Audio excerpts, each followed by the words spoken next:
collapses.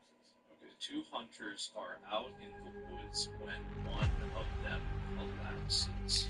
Okay, take that and see what it gets. Start with the woods, one collapses. He doesn't seem to be breathing. His eyes are closed. All the parts are just got CPR. They're about ready to take over. The guy's surrounded. They call an ambulance. The guy's fine. When he gets to the hospital, my parents still there. Here, the guy says, I feel like the moon's right there. If you need... Yeah, the guy says, no, the guy says, we're doing this. The guy says, I'm sorry, Andy, report...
funny story here about how it eventually finds that they do something I don't, and that it's done. Oh my!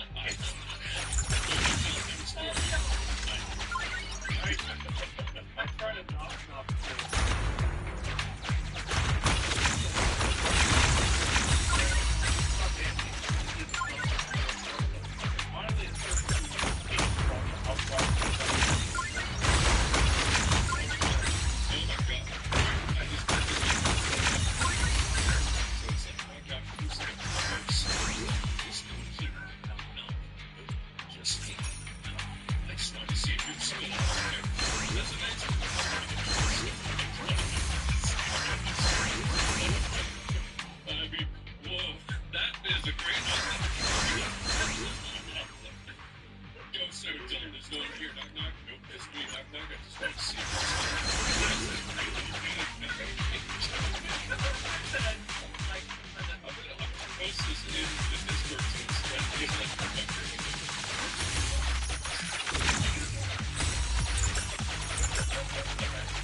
funniest joke is just automation. It's the AI. That's the thing of like boiling down to all creative like endeavors. There is a kind of a tragic thing where at some point computers will be better than at least the majority of people at coming up with content in general. It might be farther down the road for certain things, but like we first did this in 2019 and it was really kind of all over the place, hit or miss. This version is on it. This version Can you link the site? Yeah. Oh, yeah. I should have done that before. Yeah, this version is really tuned in. Like, look at the variation. They have all caps, these things. There's patterns to it. There's continuation of information. I mean, it gets to getting horny and then there's Santa Claus. That's weird, but you could kind of see it could be related to the same weirdo who's constantly outside the door. I don't know. It's very strange. Why did the chicken cross the road? Oh, yeah. Why did the chicken cross the road? Because he thought it was the best idea ever. And he needed to spread the word that chicken crossing is the best idea ever. Why did chicken cross the road? To get chicken burgers. You can, oh God, how do you get more text? Just generate more? Oh, you got it on the left side. Tab. You can extend yeah, you could hit tab too, but you can extend the beginning. And why did the chicken cross the road? To get chicken burgers. You can find one at McDonald's, or if you want something more nutritious, this nugget from Trader Joe's to be delicious, let the chicken finger spin begin. Fucking rhymes and shit. What is this? They're linking a Twitter picture from Wendy's? It's like it linked to Twitter. Save that. Save that. Look, save that. It says read more. Boner candidate number 3. The late wave of Jesus must have been a bit tense. What the fuck? What? Just 1 year before being killed by police, a Missouri man said he was forced to pray while a neighbor in the unit below yelled, "Jesus is coming!" Justin Marshall had his cell phone camera rolling when he's... You wanna hug me? Yeah. Mom, your skirt, you want a skirt that's short too. Actually. So, but your skirt, you know, it doesn't flow. It's demure in this house. Oh. Just say it. Just say you guys like to hurt. Be honest with yourself. Because me suffering and screaming, just say it. Just say you guys like to hurt me. Be honest with yourself. Because me suffering and screaming through the last Backrooms video has made me realize you like my stuff away. And my God, do I provide. So I hope you hit the like button, subscribe button, leave a comment down below to feed the algorithm wads. We are going through the entire playlist of Paint Pixels Backroom series. So we're now on 2 videos that I don't really know what the heck is going on, but chat keeps spamming the word lore. So I'm assuming it's going to do with that. I don't know. I'm emotionally exhausted from screaming during the last video. I'm going through it. Girl, I need help. So, like, subscribe, check out the original video, link in the description below, leave a comment here, and I upload 2 videos every single day. I do whatever I feel like. It's true variety here on the channel. However, today's so you didn't skip the intro is,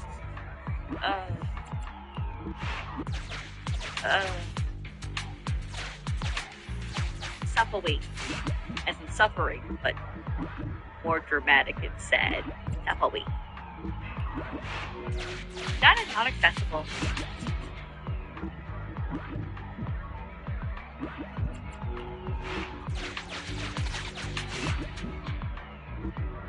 Please formatting. Loading. Archive.star. The music's kind of eerie and cool though. I like that. I don't like it. The I don't like hairs. it. Now open for Stop business. showing me that. We're good without that. That I'm good without. No circuit board. That's so pretty. I don't like that.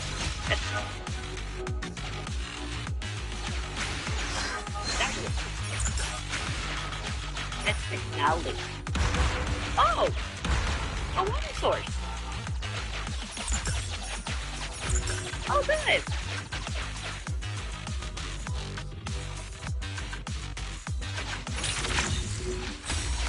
Oh! People.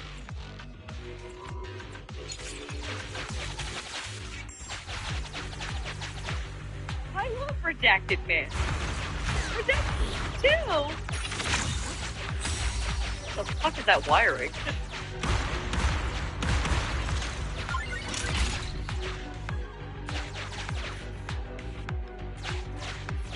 Okay. So is it a controlled space? It feels like they're adding a lot of technology to it, so.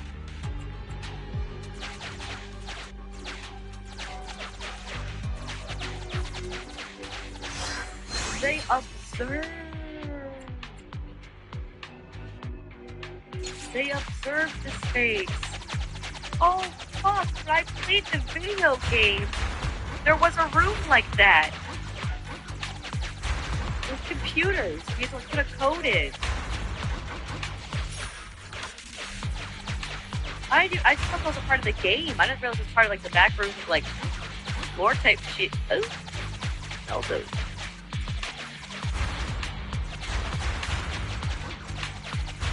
Is that the infinite loop thing that I played in the video game?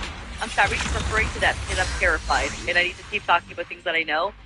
But during that video, I was shrieking a lot. And at one point, I did cry. Oh, excellent. Oh, what? Did it just skip? What the fuck just happened? Oh no, okay, this is okay. No, I just went to straight next video. Oh, I love autoplay. Actually, that was like kind of amazing. That was so smooth and creepy. Holy shit.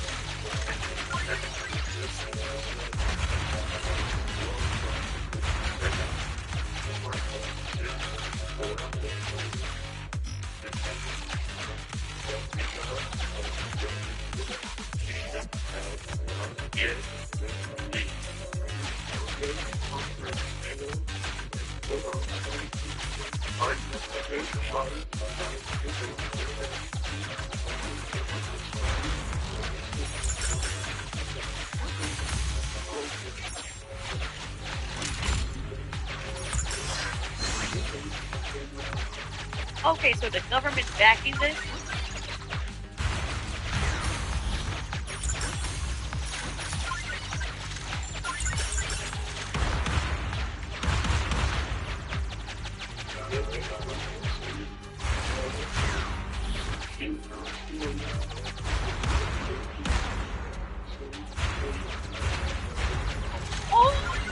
Because if you're able to harness a liminal space and create like pretty much infinite like housing of people and storage, you know?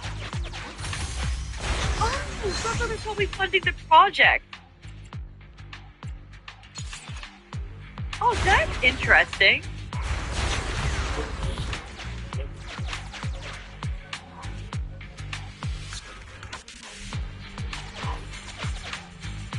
Hey. Keep that shit down. Okay, no, we're good. No, we're not good. We're not good. Hey, you stop it. Stop it. Stop it.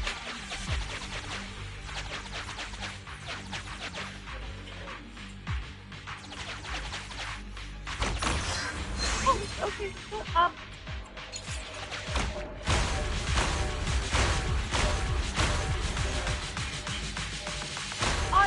I'm just uncomfortable. I don't like any of the sounds happening in your drum. Nope. Oh my god. Oh my god. Okay.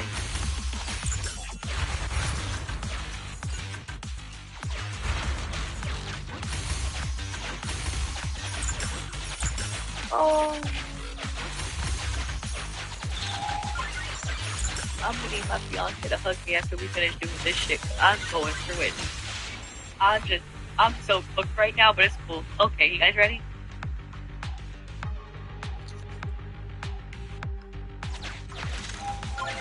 These things, company funded by the government. There's philosophy. Test number 6. Fuck off. No. I was cool with your explanation videos, now you got me back in this ish, and do not do this to me. Okay? I thought we were getting educated. We are going back? No. No.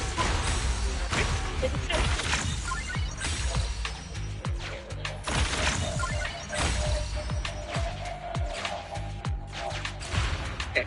Modifications. Triple support feeds on internal chamber 23A. Introduced. Additional 13 additional RF cavities. L372.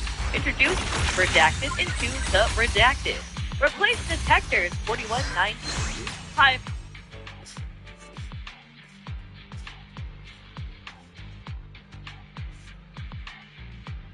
Guys like to hurt.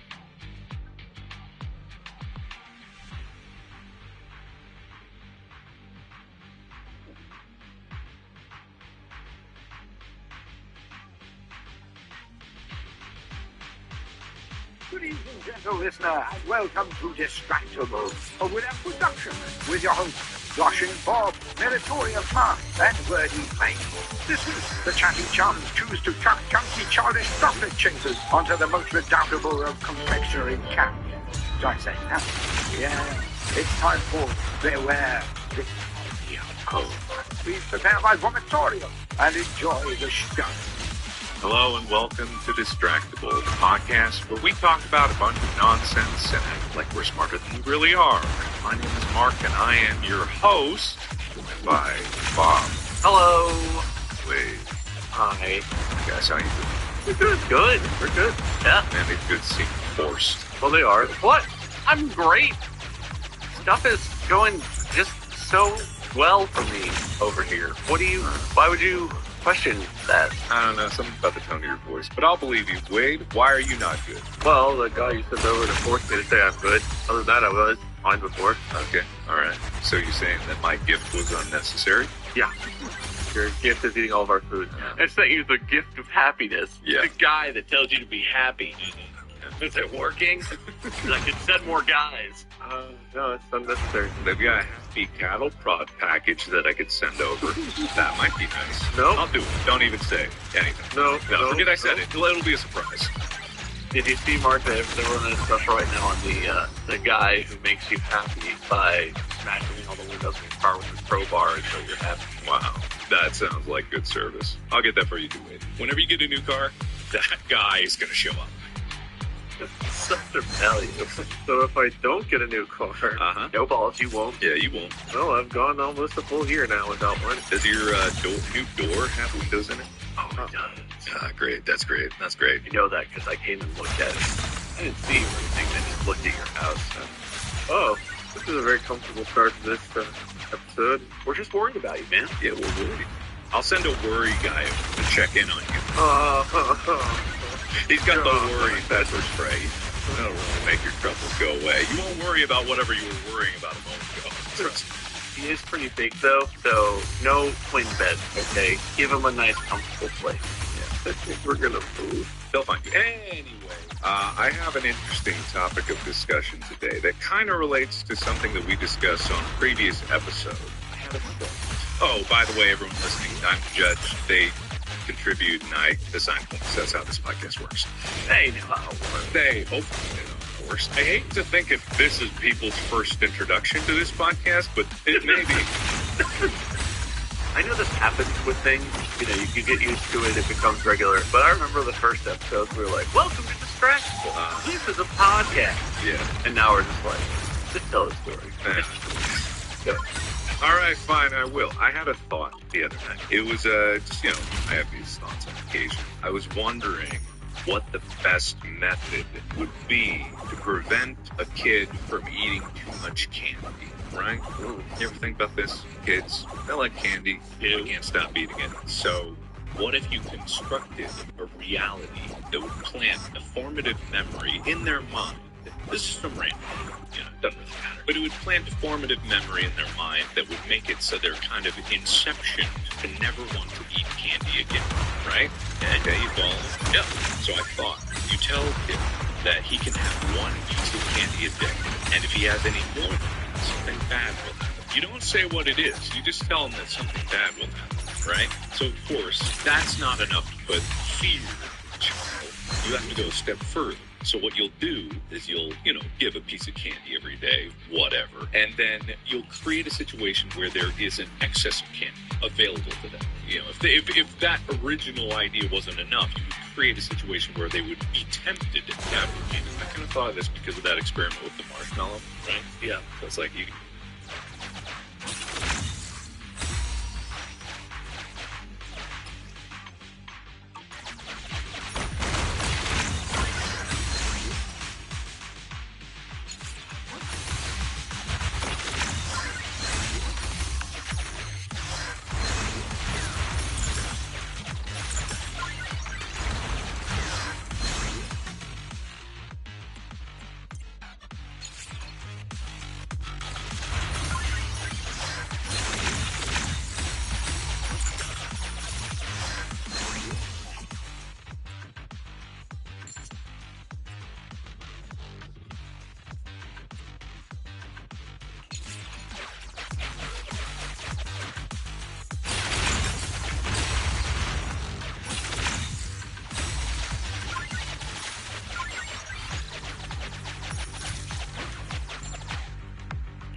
Am I holding a walk?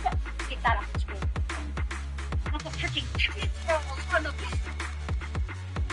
okay.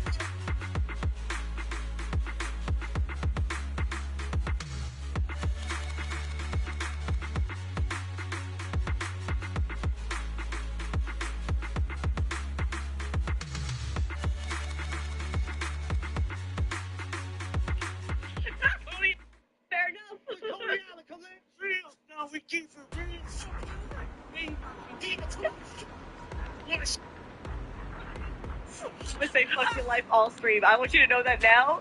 I'm fuck your life.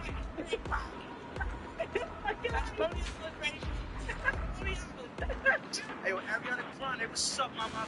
Oh, hell no. I'm gonna say fuck your life all stream. I want you to know that. Snowboard. I said no. No, we keep the real fucking on it. Me, mommy. I'm gonna say fuck your life all stream. I want you to know that now. I'm fuck your life.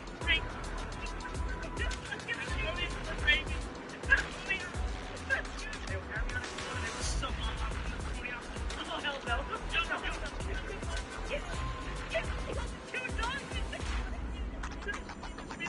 He's no longer holding two balls of Hennessy. He's now holding two movies with two bands beside him. He can see him. Hey, what's up, mama?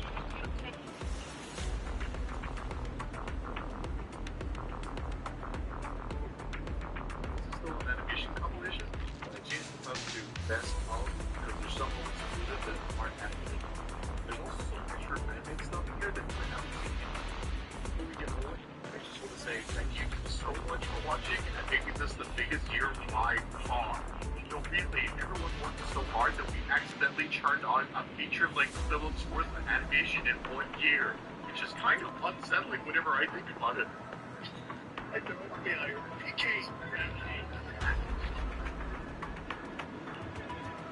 People's latest hyperfixation is like playing with text, so he pulls all the people. Fortunately, he keeps on shooting in that second, which is just highly inappropriate.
I kind of need it, you know?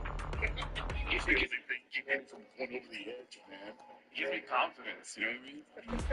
That's what you squat for. And what they don't know is that I'm the legal company, because these moves, fire.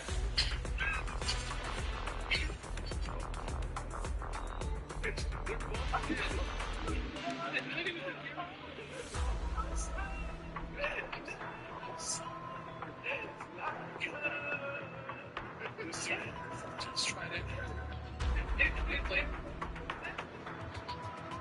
Alright, let's go. Have insurance when you can.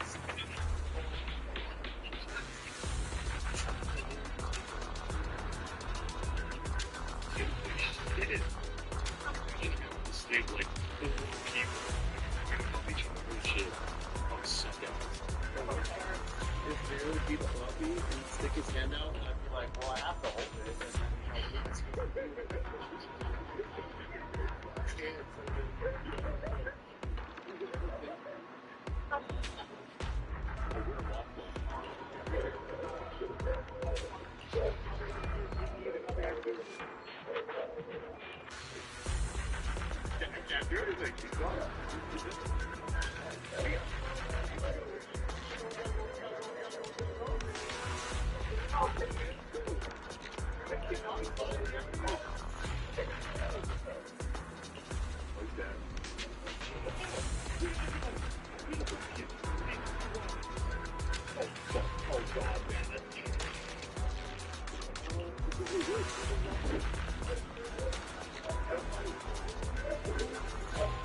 then,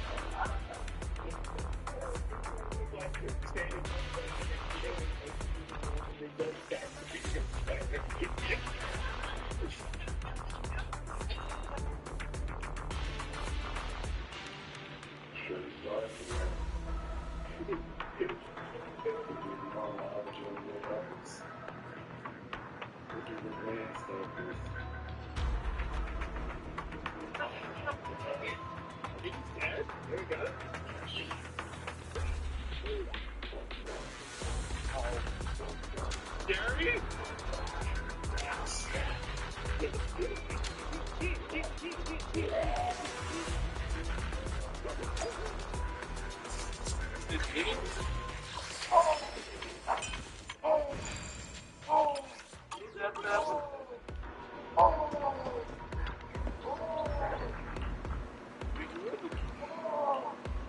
Okay, so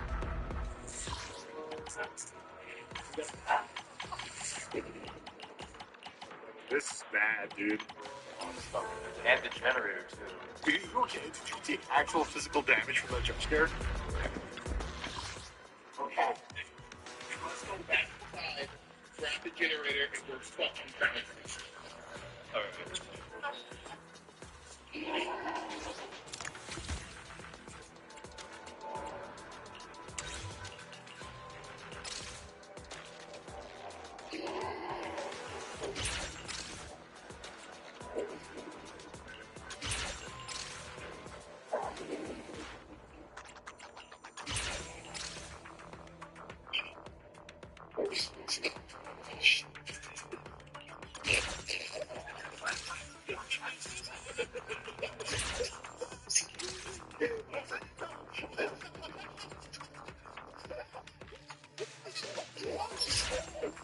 This boy about to beat our ass. Actually, hasn't been on. Right. We're so fucking back. I'm taking this out of here. I'm taking this out of here.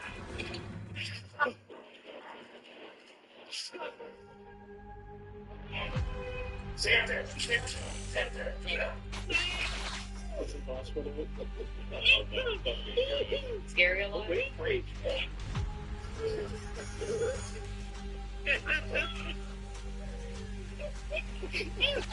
So close to it. So close.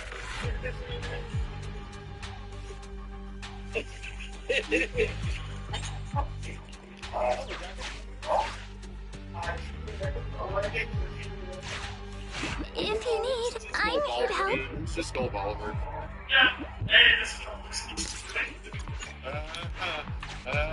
Give that. Soldier 11 in position.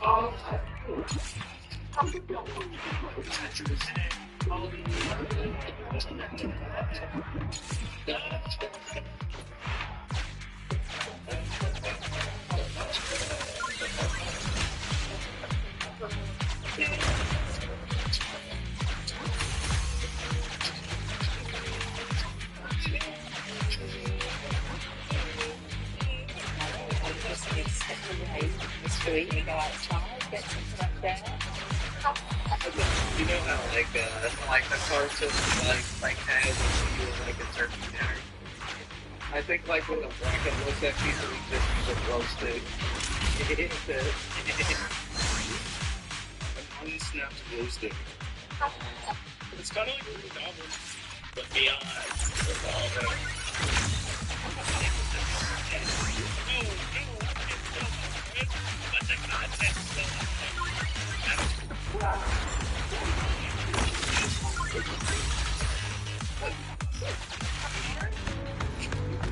Turn on the lights. Can't see. I'm scared. I'm gonna type. He's handsome.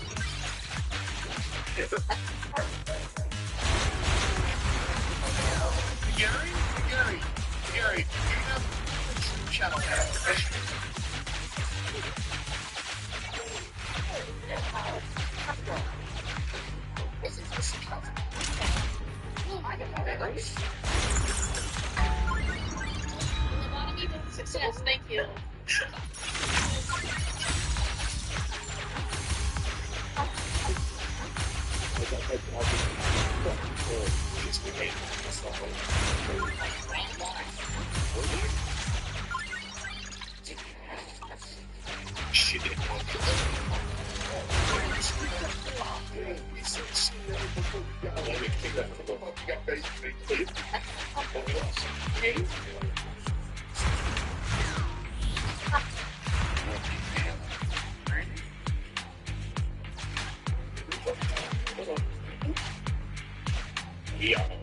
Down here, David.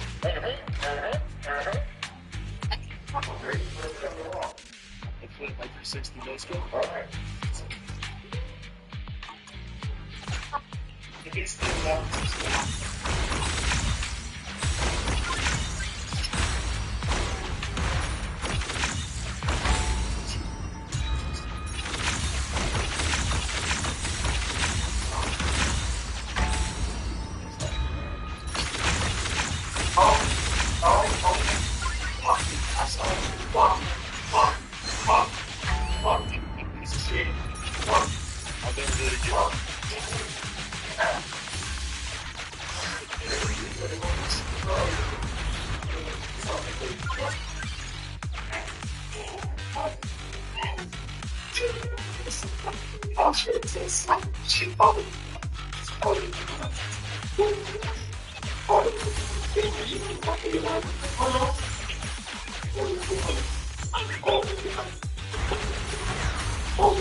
Eat your money, kid.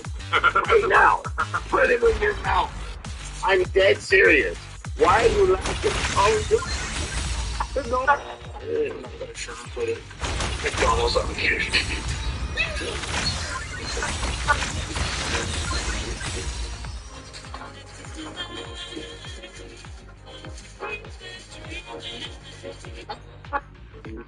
The script for the intro's ready. Here you go. Oh, Jet, look. Wow. From the top. Gary, your lines first. Hey.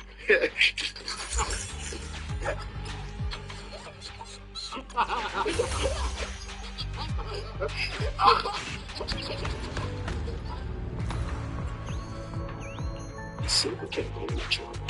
Thank you.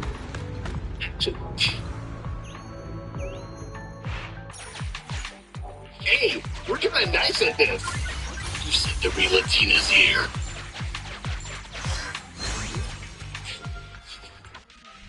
Excuse me, what in the actual audio chocos are you doing in my house? We're celebrating. Come on, hey, man. We're celebrating. Have you forgotten someone? No, your game is terrible. Morons.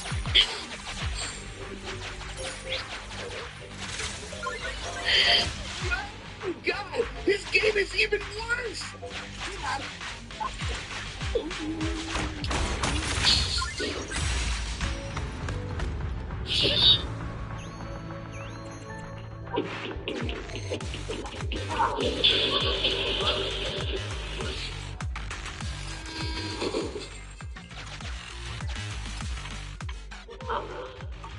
You agreed to finish his story. Yeah, let's just kill him. Agreed.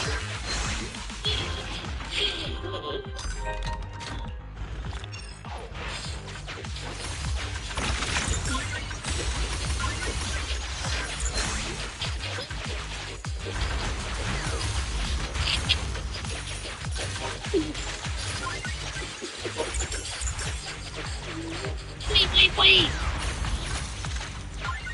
I brought pizza.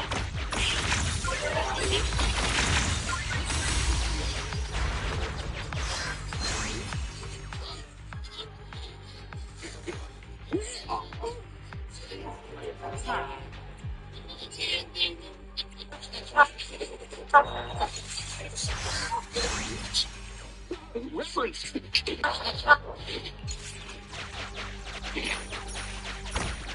All women are queens, Sonic. You can't treat them like objects, you fuckhead.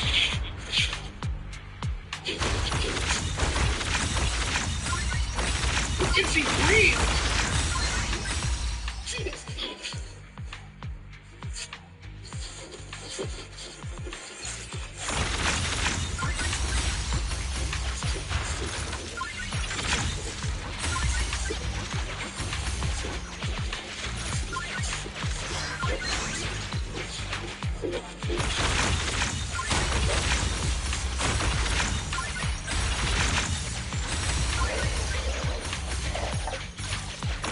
I ran out of ideas.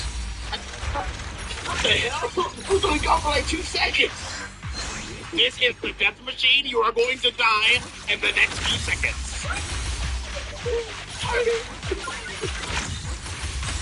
What the fuck?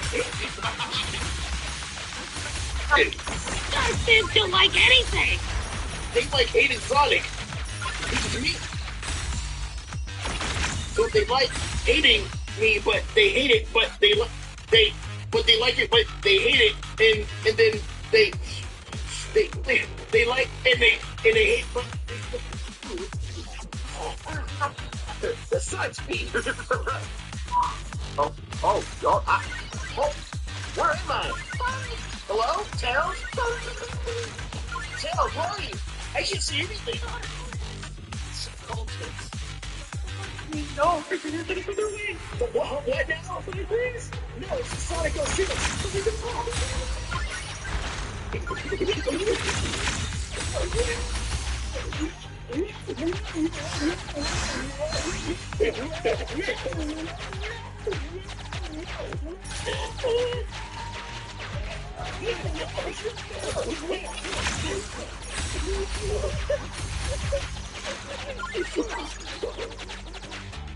I'm okay, Tail. Sonic has been sending you. Forgive yourself. Forgive what? Nothing happened. Shut up. See, look, I'm okay. I've had enough of your abuse, Sonic. I'm gonna end it all. Jump in. I'll get this. You don't believe me, but I'll fucking do it. Jump, coward. Why are you like this? You can fly, you'll be fine. Have a nice fall, you stupid bitch.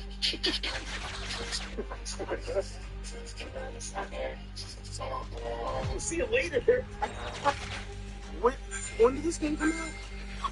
Sonic 06. I'm fucked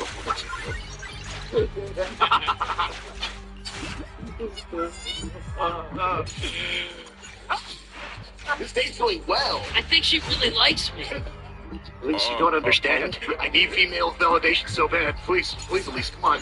Did you say something? I'm sorry, what? Sorry, I was watching Twist Up to do so I should have been doing this for the vlog today.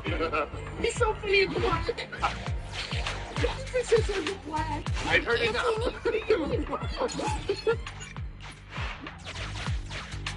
Be that way. That we're both going out. Oh, God. I'm gonna kick your ass. Jesus. I'm gonna just say, guy off. I'm gonna get out of here. You can't run from me. Oh, God. It's don't Oh, baby, it's a dog. It's don't fucking you. Oh, we're in it. Where are you? Oh, we're just leaving. Don't worry about it. No! No! See you later, bitch. Get back here!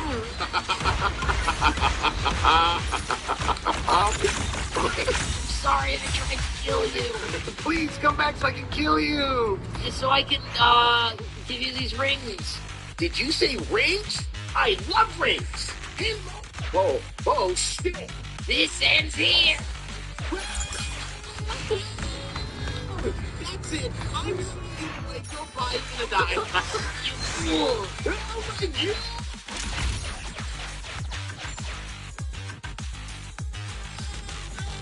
To space. I can't breathe. I can't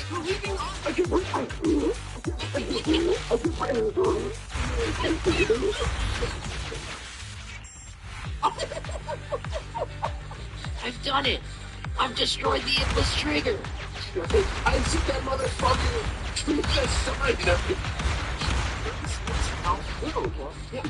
So I just gave up. You know what, Silver? Fuck you. /kill command.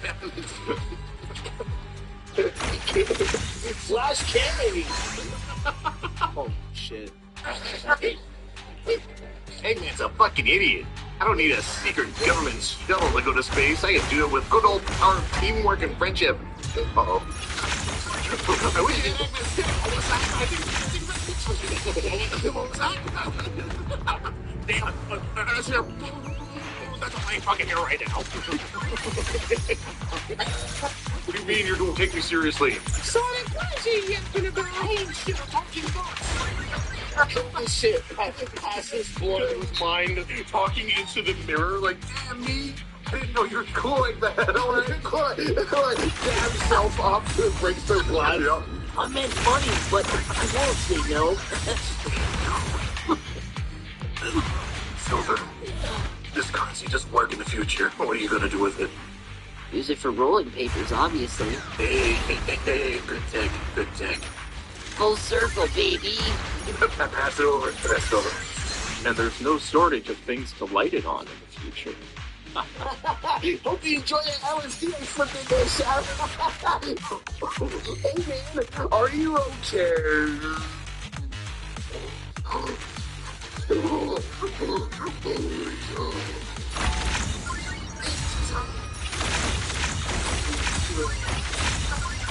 Take it to Detroit.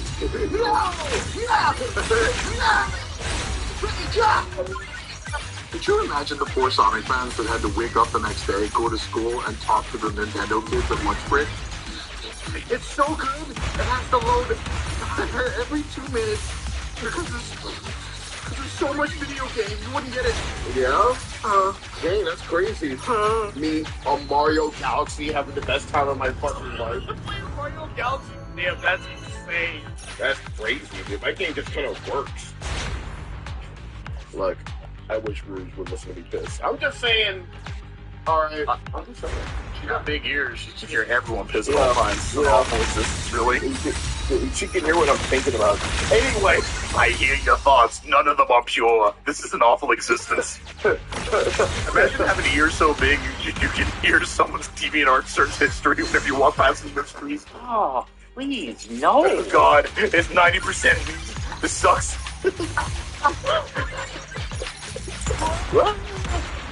Hey, streamer, did you save? Sure didn't.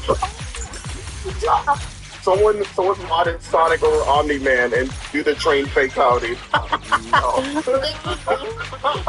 my god! I'm not through with you yet. Up we go. Ah! This time you'll learn. Wait, Sonic, wait, Sonic, wait. I'm gonna jump. All right. I'm gonna jump off. Yep. I honestly don't care. Get off. I got rings. I don't care. I don't care. You must die. You must die.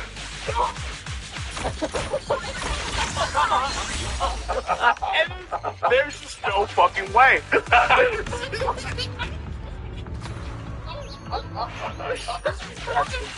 Oh my god. I have a ring. I don't care. Sonic, what will you have in 500 years? It's just more fan art, I guess. Not a good game, that's for sure.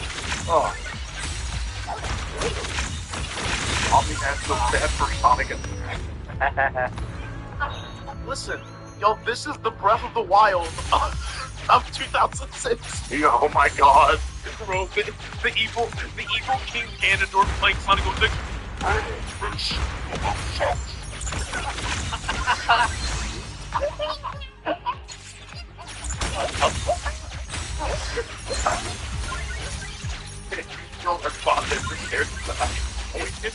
I can't go Saturday. Sonic Adventure, dickhead. I know what you're talking about.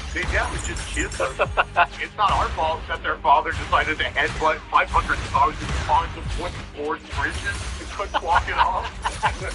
Like, oh, you see it, your own problem. On his deathbed, two versions.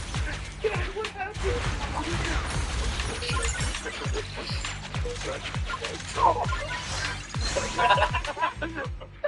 That's not him dying. He just called Sonic a really bad slur.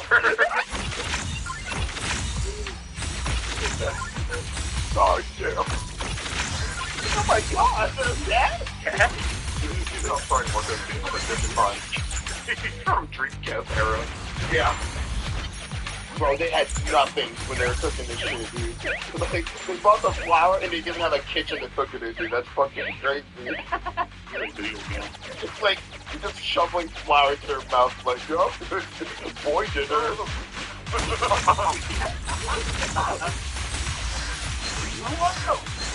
Oh, holy shit. Whoa. What? I wanted to levitate because I can't stand anything.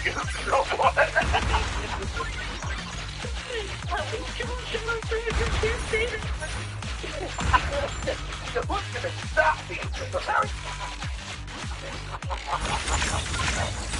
Oh, my God. What? Oh. What? Fucking God. What? Oh, my God. Oh, my God. Oh my God, it was so fucking worth it. It's crazy. I'm perfectly safe. Wait, is that me? Tails! You gotta shoot the right one. I can't decide. Tails, it's me. Shut up. You shut up. Look, Tails, just ask me a question only the real Sonic would know. Sonic, you've been highly underestimating me my whole life. Yeah? I'm gonna apologize for it. No. Tails just shoots the ball. It's all fucking Joker. Oh my God, that's cool.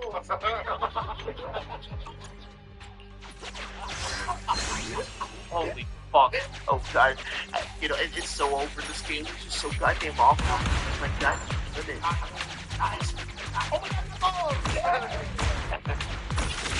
Oh my God, Shadow. Be careful. You must die. I wish you would stop talking. We don't know each other. What the fuck? What the fuck you mean we don't know? What? We were introduced to the same thing. What the fuck?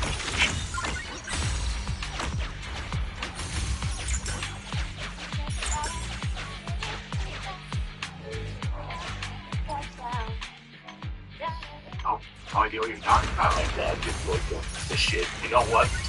Oh, fucking hedgehog for the thing. That's racist. It's a hedgehog. I find this pretty funny.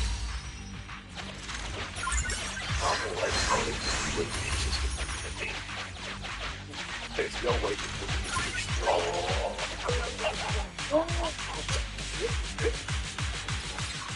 They're looking for me, Lost Shadow, but I'm gonna enjoy the fun ship. It's not us. Nah, we'll watch Purple. Fuck you. I will never watch Purple. Why, Bo? Well, because he's a bitch, that's why. But what is on Purple? Rude, you need to tell me what is on Purple. You don't have the parameters to know. Can I please watch Purple? You can watch the Omega, but you can't. Alright. Omega. Yes. Download Purple. And it's me right now. Downloading Purple. Downloading. Omega. Downloading. Cancel that. Canceling downloading Purple. Omega. You're Rouge. You can't watch Purple with me, Omega, if I'm dead. Shadow. I cannot do that shit. I want to watch Purple right now. Women win. Yet again. That's not bad enough. That's certainly one solution to the problem. It's a good thing I can fly. It's also a good thing I can also fly. Goodbye, Shadow. Oh, she's dead.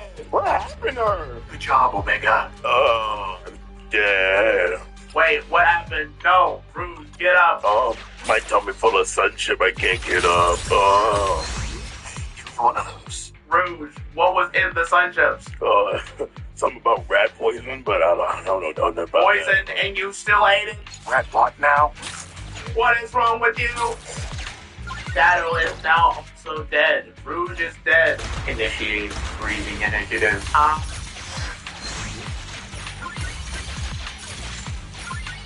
Breathing completed. Now I must move on for my next mission.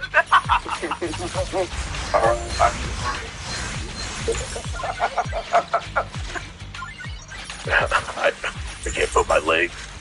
Rouge, stop eating the poison. It's so good though.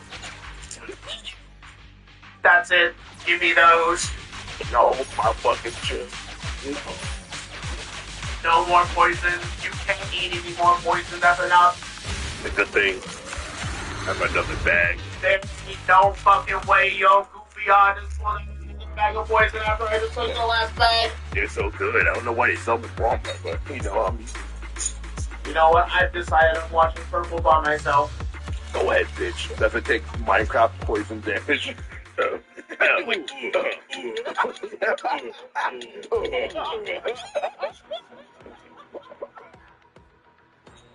I don't know why it was you going, this might be my game of the year personally. I just thought of Harvey Birdman looking at the calendar and saying like 2023. Yup, Shadow holding up a sign that says, damn it.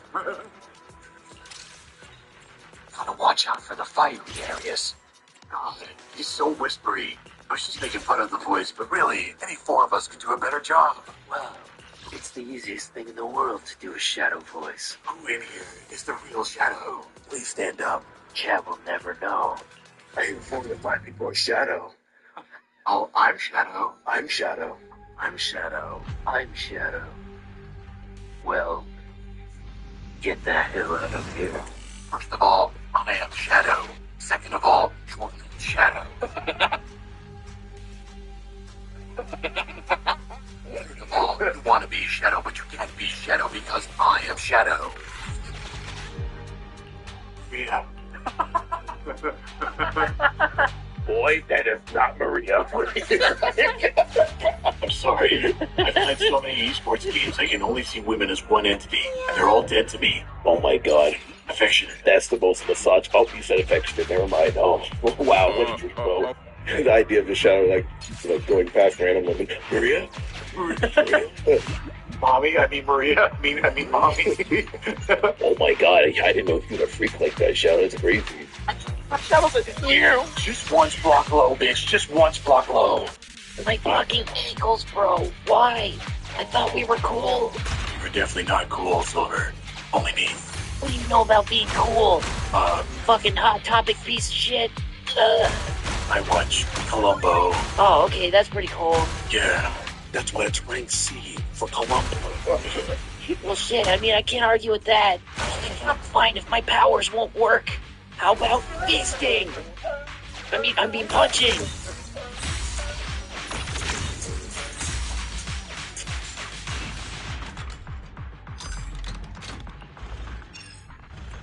You know, I wanted to come out here and do a little year-end review with y'all, but it honestly feels like the last 365 have lasted forever. To even attempt the task of putting these tumultuous times into a line would have me talking into tomorrow. And your boy got dad things to do and dad places to be. So instead, dear viewer, how about we bust out one of my favorite phrases and I just break it down to you Bonnie style. 2024 put more brown stains on the bed sheets than the Bone Spur Bandit did his Depends during the debate. Honestly, though, in the first half, there was hope. If you had asked me 6 months ago where we would stand on December 31st, I would not have said somehow worse than we were in 2016. And yet, folks, look at us. We have, in fact, fallen that far. The guy who said grab him by the pussy is once again fixing to be president. The guy who laughed about walking into the locker room of Miss Teen USA because he owned the place is about to be our leader. The man who fanned the flames of insurrection and sent his cult careening into the Capitol is fixing to call the shots. The grifter who sold y'all gold sneakers to stay out of jail is going to be running this sumbitch come the end of January. And for what? Once again, I repeat myself. Bigotry and broken promises. For fuck's sake, even the bigotry is a broken promise. He dropped that shit the very second it was pointed out that immigrants are how most billionaires maximize profits. And still, some stupid sumbitch that ain't cracked a book since high school is gonna stand 10 toes firm in this comment section and tell me I'm the one that doesn't know what I'm talking about. Some backwoods bubba with 13 felonies is fixing to cuss me out because somehow in 2016, boot became his favorite flavor. In 2024, I learned that half my fellow countrymen are either bigots or brainless, and there's not a whole lot of in between. In 2024, I learned that half my fucking country is so stupid they will give money to a goddamn grifter while complaining about the price of eggs and gas. In 2024, I learned that my government is more concerned with the things we say on an app than they are with kids being shot in schools. But that was not all I learned. In 2024, I found I was no longer alone. Not just a pissed off bartender who's a blue dot in the Bible Belt. No, there's almost 500,000 of you motherfuckers out there who think just like me, and we are sick of this shit, and we want to push back. So with 2025 coming tomorrow, here's my question for you. What are we going to do? Are we going to lay down and take whatever horrors they have heaped up ready to serve hot? Or do we put our heads together and figure something out to stop this bullfuckery so we can escape this living hell? Anyways, that's how I feel about 2024. It has been one hell of a ride. Thank you for having me. Now, you already know how the rest of this goes. You have you a wonderful day. Keep the motherfucking boots out of your motherfucking mouth. And remember that the golden rule will always remain, yee-haw, fuck the law. And I will see y'all down the line. Well, folks, it's about that time. I got tagging this one today, and this is, which one of these prequels had a better origin story? For me, I gotta give that hands down to Transformers 1. Something different to see such an iconic, well-rounded leader like Optimus Prime. Start out as just a normal guy and actually is a troublemaker. Optimus Prime, the rebellious teenager breaking the rules, and Megatron had to bail him out consistently, that's unheard of. Of course, spoiler alert ahead, but with D12, you can't help but to feel for him. Because all their lives, they've looked up to the ideals of the Prime. Especially someone like Sentinel Prime. They work hard every day just to have their opportunity to have a place in the world. Just to find out that the heroes they've been waiting on have been murked in cold blood. They have been slaves their entire lives to their very enemy, and they didn't even know it. All to work off the debt of their own heroes' greed. And not knowing that they were nerfed at birth, having their transformations taken from them. Your entire life has been a lie due to one person's greed. You can't help but to understand why this movie makes you feel so much more impact to Megatron and Optimus' relationship like no other. It's definitely the best. Well, folks, it's about that time. I got tagging this one today, and this is, which one of these prequels had a better origin story? For me, I gotta give that hands down to Transformers 1. Something different to see such an iconic, well-rounded leader like Optimus Prime. Start out as just a normal guy and actually is a troublemaker. Optimus Prime, the rebellious teenager breaking the rules, and Megatron had to bail him out consistently, that's unheard of. Of course, spoiler alert ahead, but with D12, you can't help but to feel for him. Because all their lives, they've looked up to the ideals of the Prime. Especially someone like Sentinel Prime. They work hard every day just to have their opportunity to have a place in the world. Just to find out that the heroes they've been waiting on have been murked in cold blood. They have been slaves their entire lives to their very enemy, and they didn't even know it. All to work off the debt of their own heroes' greed. And not knowing that they were nerfed at birth, having their transformations taken from them. Your entire life has been a lie due to one person's greed. You can't help but to understand why this movie makes you feel so much more impact to Megatron and Optimus' relationship like no other. It's definitely the best. Well, folks, it's about that time. I got tagging this one today, and this is, which one of these prequels had a better origin story? For me, I gotta give that hands down to Transformers 1. Something different to see such an iconic, well-rounded leader like Optimus Prime. Start out as just a normal guy and actually is a troublemaker. Optimus Prime, the rebellious teenager breaking the rules, and Megatron had to bail him out consistently, that's unheard of. Of course, spoiler alert ahead, but with D12, you can't help but to feel for him. Because all their lives, they've looked up to the ideals of the Prime. Especially someone like Sentinel Prime. They work hard every day just to have their opportunity to have a place in the world. Just to find out that the heroes they've been waiting on have been murked in cold blood. They have been slaves their entire lives to their very enemy, and they didn't even know it. All to work off the debt of their own heroes' greed. And not knowing that they were nerfed at birth, having their transformations taken from them. Your entire life has been a lie due to one person's greed. You can't help but to understand why this movie makes you feel so much more impact to Megatron and Optimus' relationship like no other. It's definitely the best.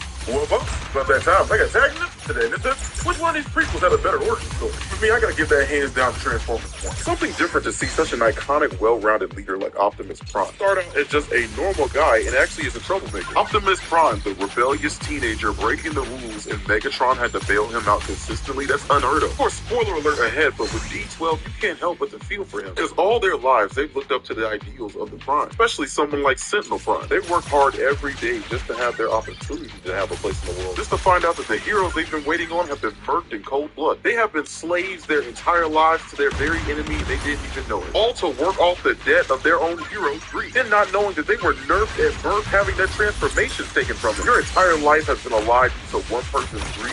You can't help but to understand why this movie makes you feel so much more impact to Megatron and Optimus' relationship like no other. It's definitely the best. Well, folks, about that time Mega Antagonist today. And it says, which one of these prequels had a better origin story? For me, I gotta give that hands down Transformers 1. Something different to see such an iconic, well-rounded leader like Optimus Prime start out as just a normal guy and actually is a troublemaker. Optimus Prime, the rebellious teenager breaking the rules, if Megatron had to bail him out consistently, that's unheard of. Of course, spoiler alert ahead, but with D12, you can't help but to feel for him. Because all their lives, they've looked up to the ideals of the Prime, especially someone like Sentinel Prime. They work hard every day just to have their opportunity to have a place in the world, just to find out that the heroes they've been waiting on have been murdered in cold blood. They have been slaves their entire lives to their very enemy, and they didn't even know it. All to work off the debt of their own heroes' greed, and not knowing that they were nerfed at birth, having their transformations taken from them. Your entire life has been a lie due to one person's greed. You can't help but to understand why this movie makes you feel so much more impact to Megatron and Optimus' relationship like no other. It's definitely the best. Well, folks, it's about that time Mega Antagonist today. This is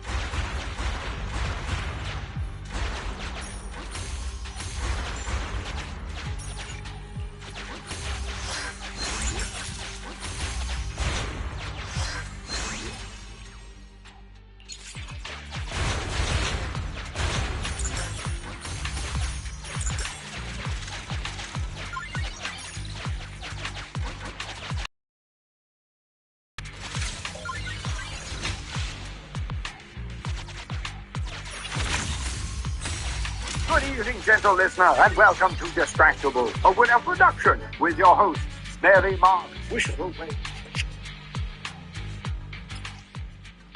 We have to react to. But none of those.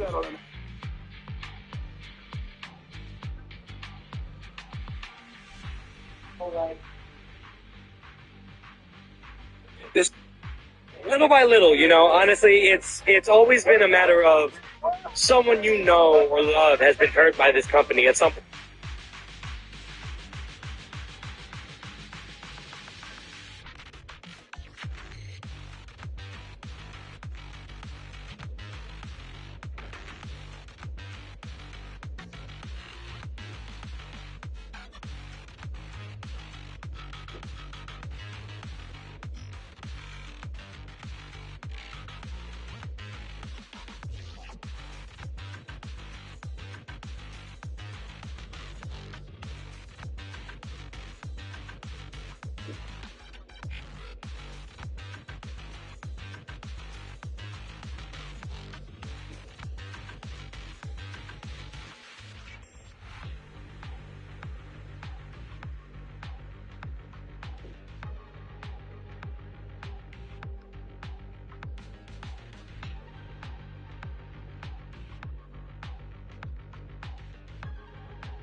I knew.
that's such a coin.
Aside from combat, I'm also equipped to support with financial matters.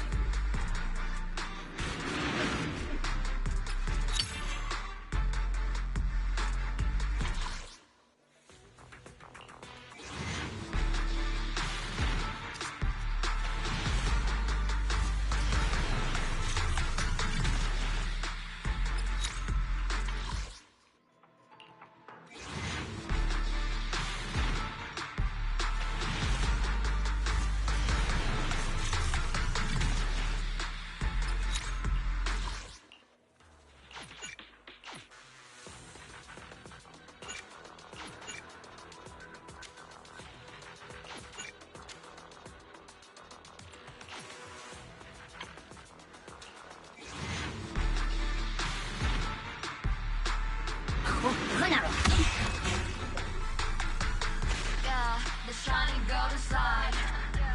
Let your inner spark ignite. Find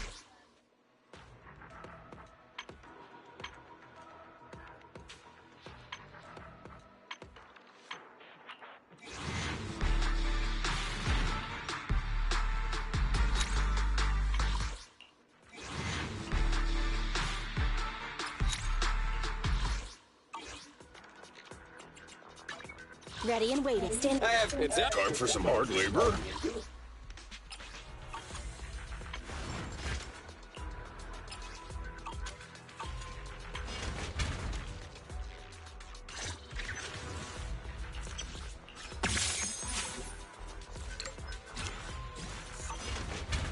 How can I help?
Yeah, that's really just a boost if the sticks don't do that shit.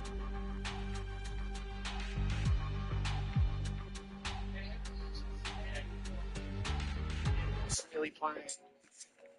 Imagine trying so hard on a fucking barrel roller when you're legit fake taking game. You're a fake taking game. And I'll stay on basis for that. Said VC, you're trash. Hey, then fight me. Oh, no, I can't. Oh, what's your name? Lee Ryan. Oh, fight me now. I hate when people in the chat say I'm trash when I legit fight me or fuck you. You don't count because you're not playing the game. You are not playing the game, and I'll stand on business for that. You are not playing the game. Who's playing the game? I've seen clips of you not playing the game. You're not playing. You're not playing. You got somebody else playing. You got your booster playing. You do, bro. It's the facts. You have a booster. You didn't get to Tekken King by yourself. I remember you got banned for 4 weeks, right? You got to Tekken Week in that 4-week span. That was not you playing. And then you lost all your rank back to Fujin. And you magically got back up to Bushin? Yeah, buddy, you're not playing. I play real players. You do not play real players. You play boosters. That's what you do, because you're not a real player. What do you think?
If you need.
Soldier 11 in position.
Oh, oh,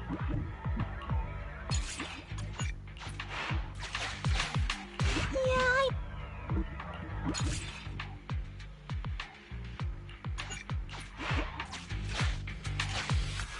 The cutting hair.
you need me sooner or later.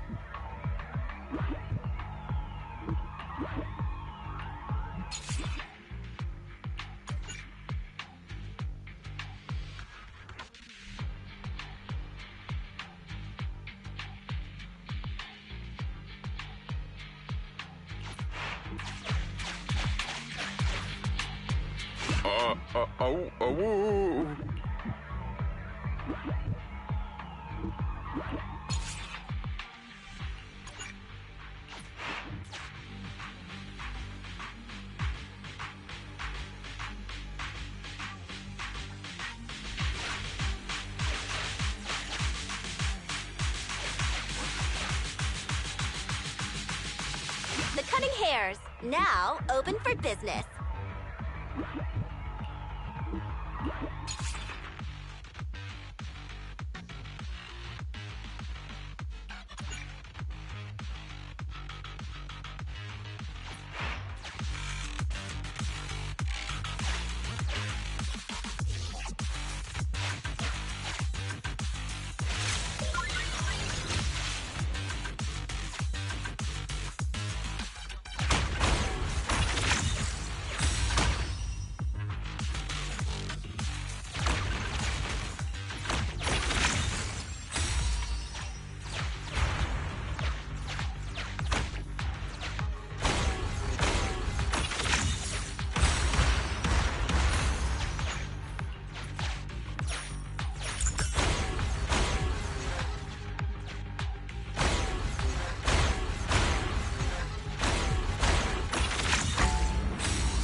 Oh, you're up early.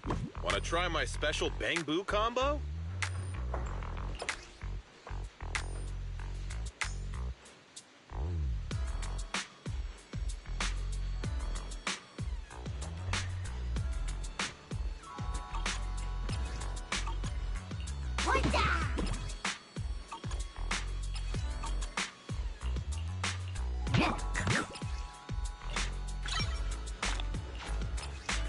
I got plenty of new ideas.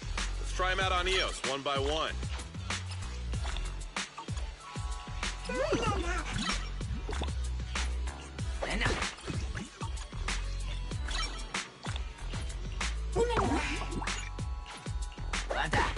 Have a good one. Please, come again.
What is it?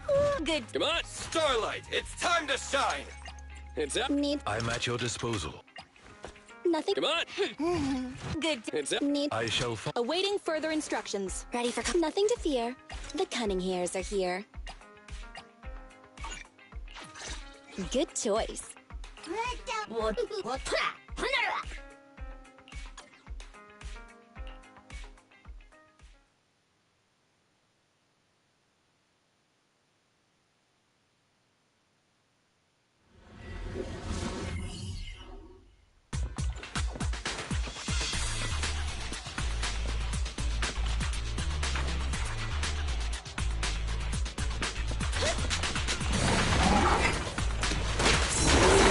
back at ya!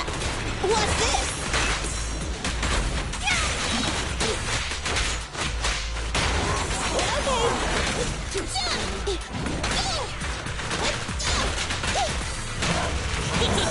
say no more. I'm here. Help is here.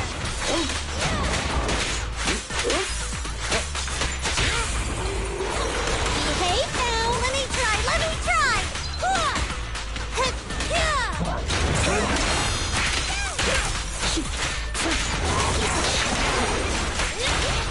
So Kaku is here. A deep clean.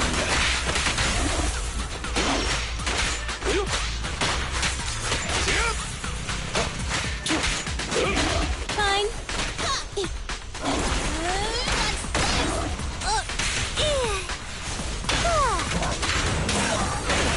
Amateurs.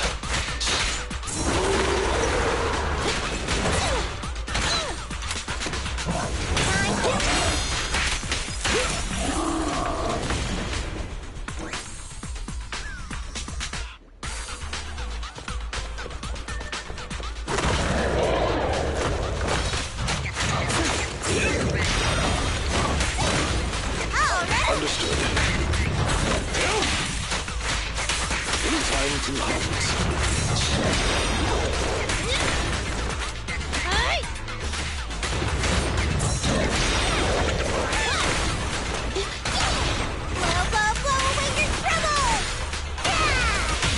Don't look straight at me.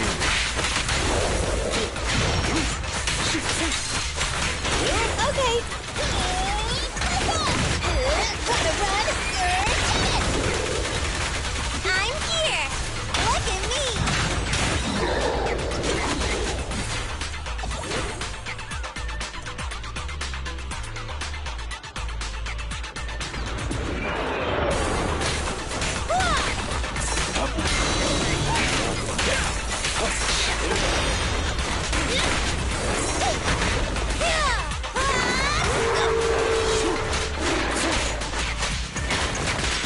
Right back at ya. Woo-hoo. At your service. What's this? What's this? Amateurs. This won't hurt. You're gonna get dizzy. Can you resist? For you, I'll eliminate any obstacles.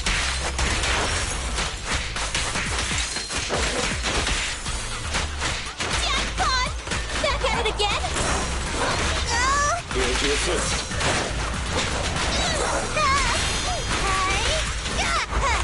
Here we go!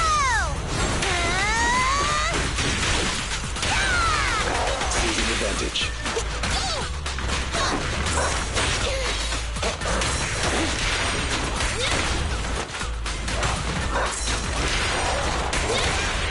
So Kaku is here!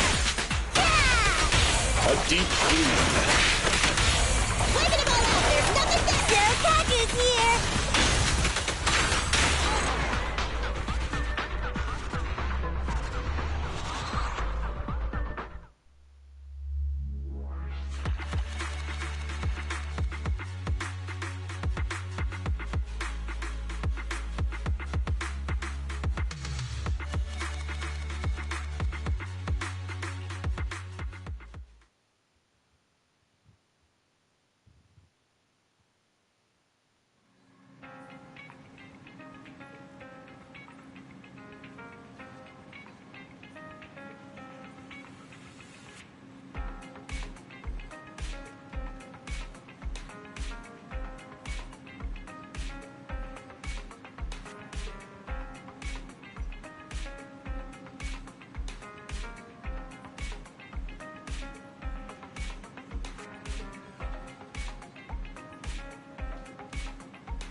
Standing by.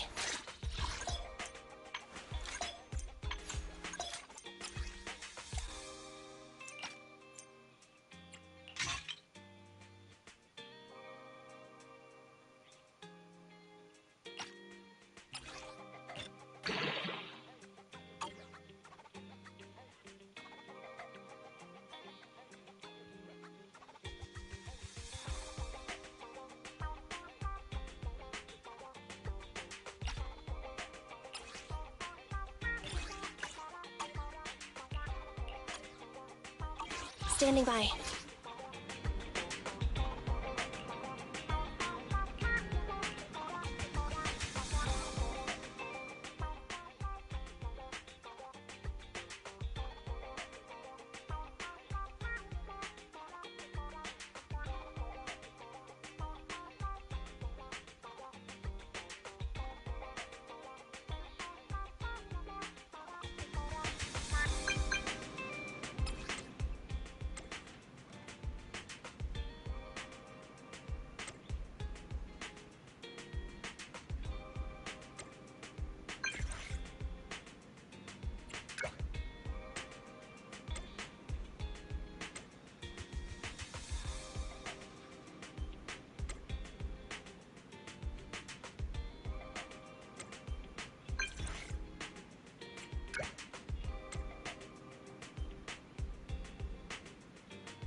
man has lost his body.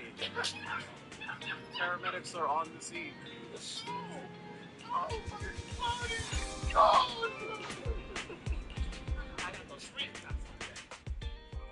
Free traps in Robust. I was gonna say. And die.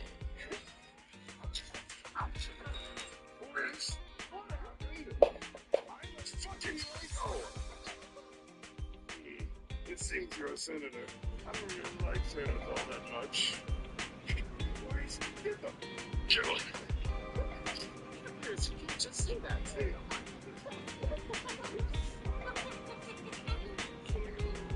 I suppose.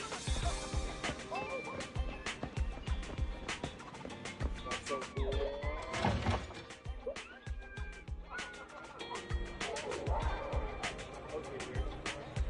Polysaurus' Goku is so much more powerful than Ezra's Big Marco. It's true. So true. The polygons do more damage. I'm sharp, like a razor. Colonel, how do I beat this massive monster? Is he from Boxing Colonel, help. Oh my God, I need to go to call. I get one go to call. I'm out. 6. I didn't expect them to have so many new movies. If we'd known, we could have brought the car. Well, since our other business is starting from scratch again, our revenue has taken a major hit.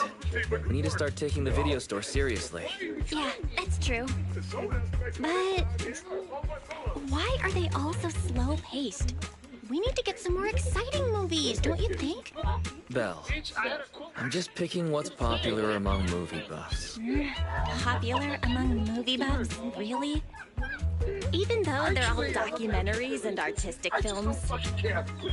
Well, it's just those are the kinds of films people want. They help people handle the pressure of living in New Eridu. People aren't that soft.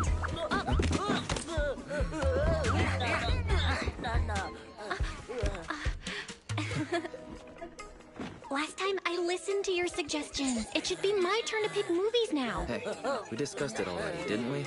Oh, that's what you call discussing? More like leading me by the nose. Our stalking plan should really be revisited. Hello! Would you like to learn about the Hollow Investigative Association? No, thank you. Come on, bro. What do you say? But the documentary I mean, the customers really wanted to watch this month is already on sale. Let's not go changing plans just yet. Aha! So you're using the store's inventory for your own purposes. I promise, I have no idea what you're talking about. Huh? Looks like we have a customer in need of our other services. So, the stocking plan stays the same. Next time, well, let's deal with this first. So wise. Let's just say we do a little change-up. Wait, when did you... How about you stay here and take care of the customer, dear brother, and I'll go take care of getting new stock. What? You're going alone? Wait, Belle! Don't worry. I'll choose something popular. Good luck with the store. Once Proto Tool is even strong enough to one-shot Charmcaster's golem, which dog the shit out of Lieutenant Kevin. That version of Kevin can tank the range of explosions. 6 does struggle against people with better tech and more stronger. Based on the versatility, tech, and strength, I give it to him.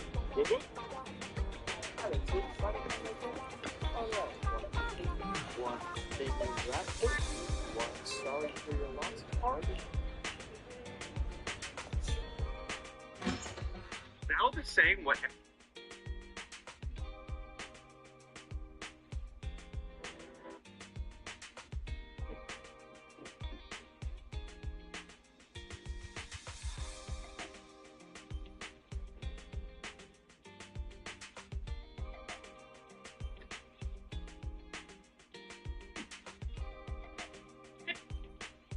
I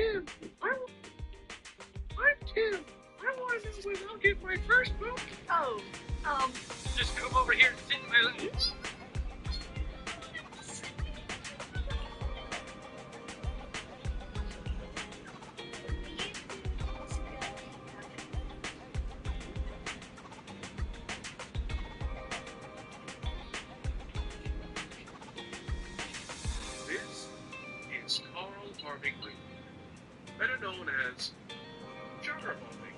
and it's fairly short. What's the issue? Not believe it. I implore you, stick around until the very end. I've drunk this intro out. So he makes it against plot synopsis and run out of all the characters. Yeah, a video essay, plot synopsis. Fork fan in the kitchen. Get it? Because it's too cool. After that, we get to the real meat of the video.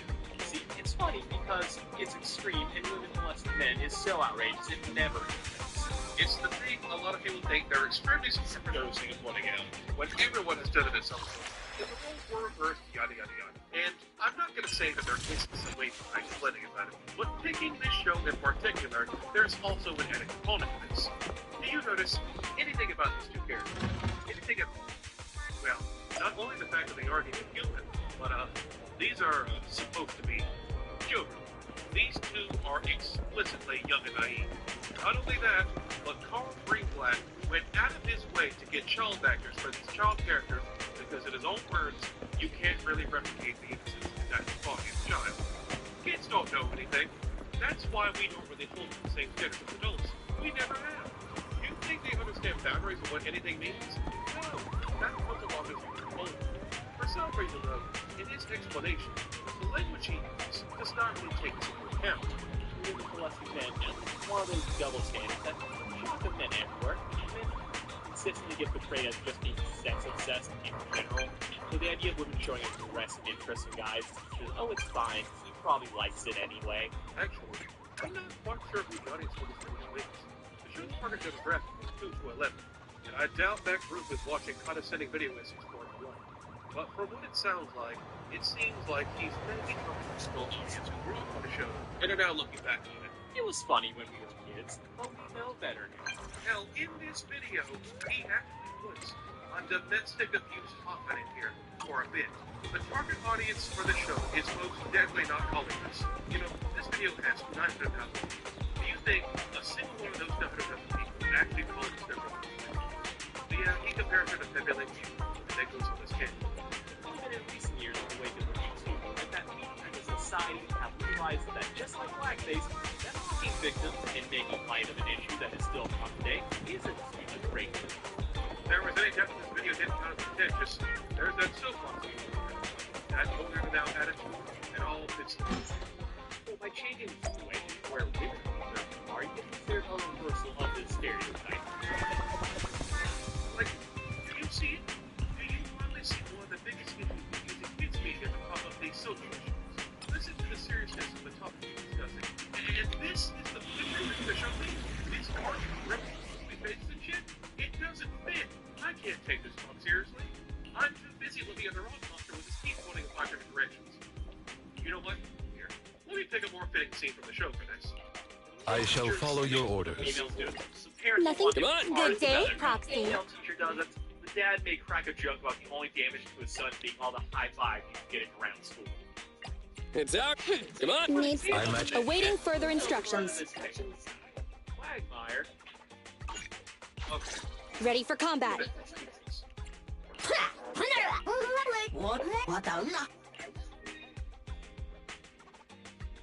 I have what it does. One, I'm going to get just right before we officially start making this dude's brain. And 2, I didn't know much about this guy until I started making this video. He's got over 500,000 subs, a fairly big channel, but I didn't really hear much about him. That's a little strange. So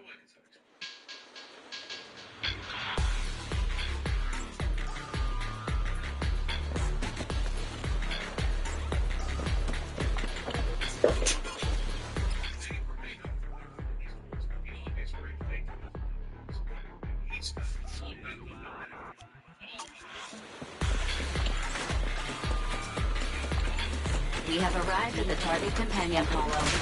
Several biosignals have been detected in the area. The rescue target may be among them. Attention, the biosignal is currently moving. What? They must be scared. Let's go after them.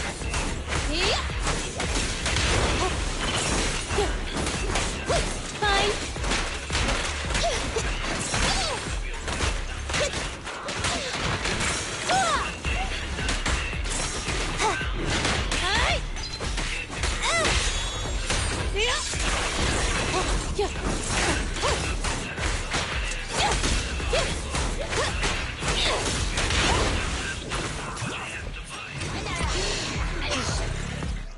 shipping culture, being mostly women, is one of those open secrets everyone knows, but no, with his teeth pointing in 5 different directions. You know what? Here, let me pick a more fitting scene from the show for this. If a male teacher sleeps with a female student, the parents will want him tarred and feathered. A female teacher does it, the dad may crack a joke about the only damage to his son being all the high five he's getting around school. And if you want examples of this shit, look no further than Family Guy. Quagmire. Okay. Who the hell made this?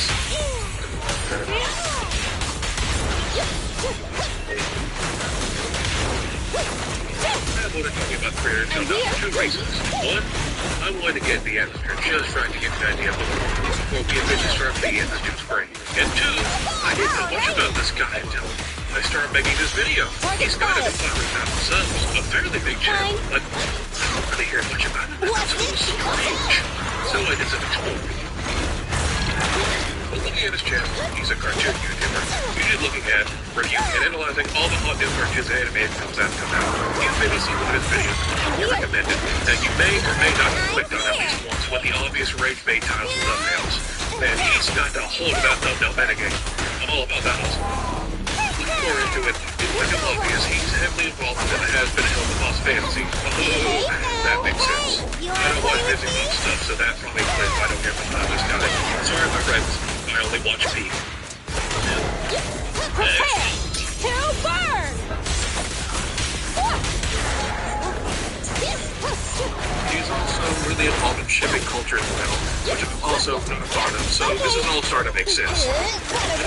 Need to explain shipping culture to us? The fandom hobby of any series that involves the romantic pairing between characters? You all know what that is, right? Look at the South Park tag on Twitter. You know exactly what I'm talking about. Shipping has been a part of the internet fandoms for as long as they've existed. It's like an alien on the age of YouTube since its inception. It's a scene that is largely dominated by women. I mean, there's exceptions to the rule, but shipping culture, being mostly women, is one of those open secrets everyone knows, but nobody talks about. So to all those exceptions to the rule, I give a salute to you, soldier. Boris himself is one of those exceptions to the rule. And I can tell it's a big cornerstone of his channel, with stuff like 3-hour total drama shipping analysis. Where could Belle be? Just gonna say it, I have never met a male shipper that is non-respectful. I have still never met a male shipper that is non-respectful. They probably exist, but I've never seen one. People in the shipping scene are typically autistic or neurodivergent in some way. And so that means these are my people. Gosh, you're autistic. Are you interested in shipping? Well, you're going to get back to me on that one. I'm still grinding the tutorial area. Yeah, I'm not a part of the shipping scene, but the entire culture intrigues me to an extent.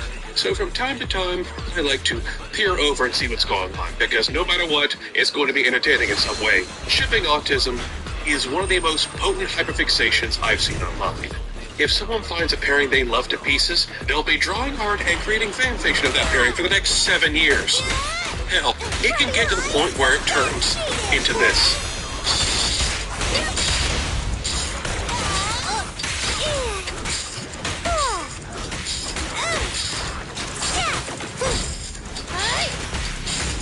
Ready.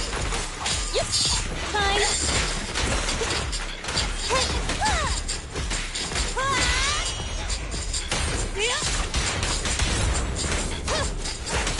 I'm here. Okay, yeah, that's an extreme example, but I want you to fully understand. For the most part, it's just harmless fun. Girls just want to have fun, you know? That was the point of this hobby in the first place, to have fun. If it's not fun, why bother? Shipping is also not your ordinary hobby hyperfixation, as it's also very competitive.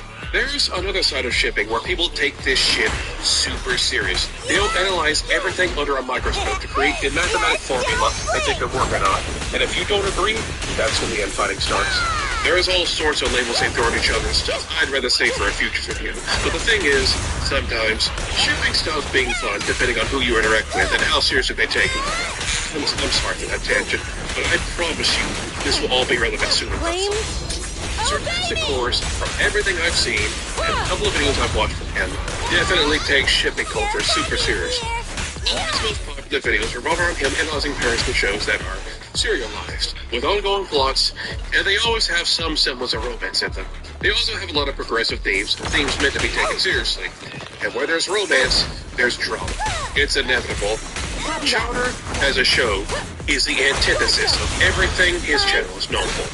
It's not a serialized soap opera. It's an episodic slapstick comedy where absolutely nothing is taken seriously and nothing develops ever. Legit, one of the laws of the show was Carl Greenblatt saying, if it's funny, we can do it. It's not about tugging at your heartstrings or making you think about its themes. It's about making you laugh. Sometimes, there is no moral or lesson to be taken. Sometimes, entertainment is just entertainment. Now, if I had no interest in shipping culture, then why did I click on this video in the first place? Well, friendly, I'll consume any chowder content you throw at me. Shove that shit right in my gullet. I'm not getting new episodes, so this is all I got. And now, it seems I'm creating my own chowder content. Go figure. Bye-bye, suckers. Okay, now we're getting back to the video. But before we do that, since we know what this guy is all about, I'm gonna set the mood. Okay. I'm going to address the fact that he just brought fire. That's too stupid to even be acknowledged. So, humor is subjective. I'm not going to sit here and talk to you about art humor or some crap or try to tell you why something is funny. Charlie Brown's Chowder video does a better job of that. I am not a humor expert, and neither is Sarcastic Chorus. His forte is shipping analysis, not comedy analysis, and you can definitely tell in this video. He knows he can't get away with just that. I'm a good person, and good people don't laugh at this argument. So he attempts to explain throughout the video that the joke isn't funny because it's the same thing over and over again. One funny joke that needed to be either toned down or had the characters expand upon. But this being a comedy and episodic really just worked against it. Which would be a great argument if he would show it. Yeah, a few times he tells us it's very repetitive, but we never get to see an uncut, unedited example of this supposed repetitive joke. We just gotta take his word for it. It's all done for the sake of a joke. That was It's just a hit. but it's the same thing every single time. Get away from me! That's it. Well, the only few clips without this guy talking over them we get, he's not the scene or joke in it. Oh, this famous temple scene. Oh, people eat this scene. It has like 9 million views on TikTok. And what does he do? He cuts the damn joke in half to make it look like it's not funny. Why? So that we can't find this funny because it's laughing at victims, and I can't find it funny because it's a repetitive joke. What am I allowed to find funny? Not to mention the non-stop hijinks of living on a giant plate and inside a ball. Yes! Yes! Of course. I should have known. You know what's a fresh, never been done before joke? Jokes and weak culture. Those are unpolished characters. I look at him and I go, yeah, right, what did you have, a ball-head transplant? And surely, there isn't one person in particular who has beaten that joke into the ground, and now everyone is sick of it. On a more serious note, if moving on as a society means I'm now supposed to be laughing at bomb jokes and Reddit humor, no, look at my misery. But we're not here for a comedy analysis of the film. This is a shipping analysis video. And well, there's not much to work with. A good chunk of this video is dedicated to this guy taking very obvious throwaway jokes and punchlines seriously. This is a relationship you're supposed to follow. No, you don't listen. She has the audacity to say that he's... Oh, baby! That's the joke. The entire shtick here is You wanna play with me? thinks romance is disgusting in girls and cookies. And Panini has plenty of cookies to spare. Chowder hating cookies and girls is something the show makes very apparent.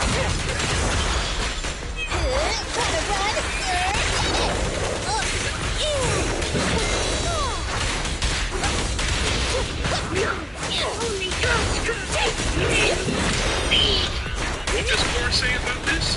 What's Well, this? nice thing for a nanosecond, and then never again. And Chowder might just get the age where he thinks girls have cooties. The entire reason any of this happens at all, and that's what you get. I'm not going to sit here and try to debunk what Cora says about the characters, because in the end, what they do in the fictional world doesn't affect me or anyone, because they don't exist. Carl Greenblatt views the entire show and all of the characters as a way to tell jokes. He's not here to world build or have consistency in the show. It's an episode-by-episode basis of trying to get a laugh out of the audience. I never drew to just make art. I drew to make comedy. And I think because I can make comedy on the TV show, I don't feel the need to draw. Jesus Christ. Yeah. I just want to make some funny cartoons. I just want some network to actually like want to air them.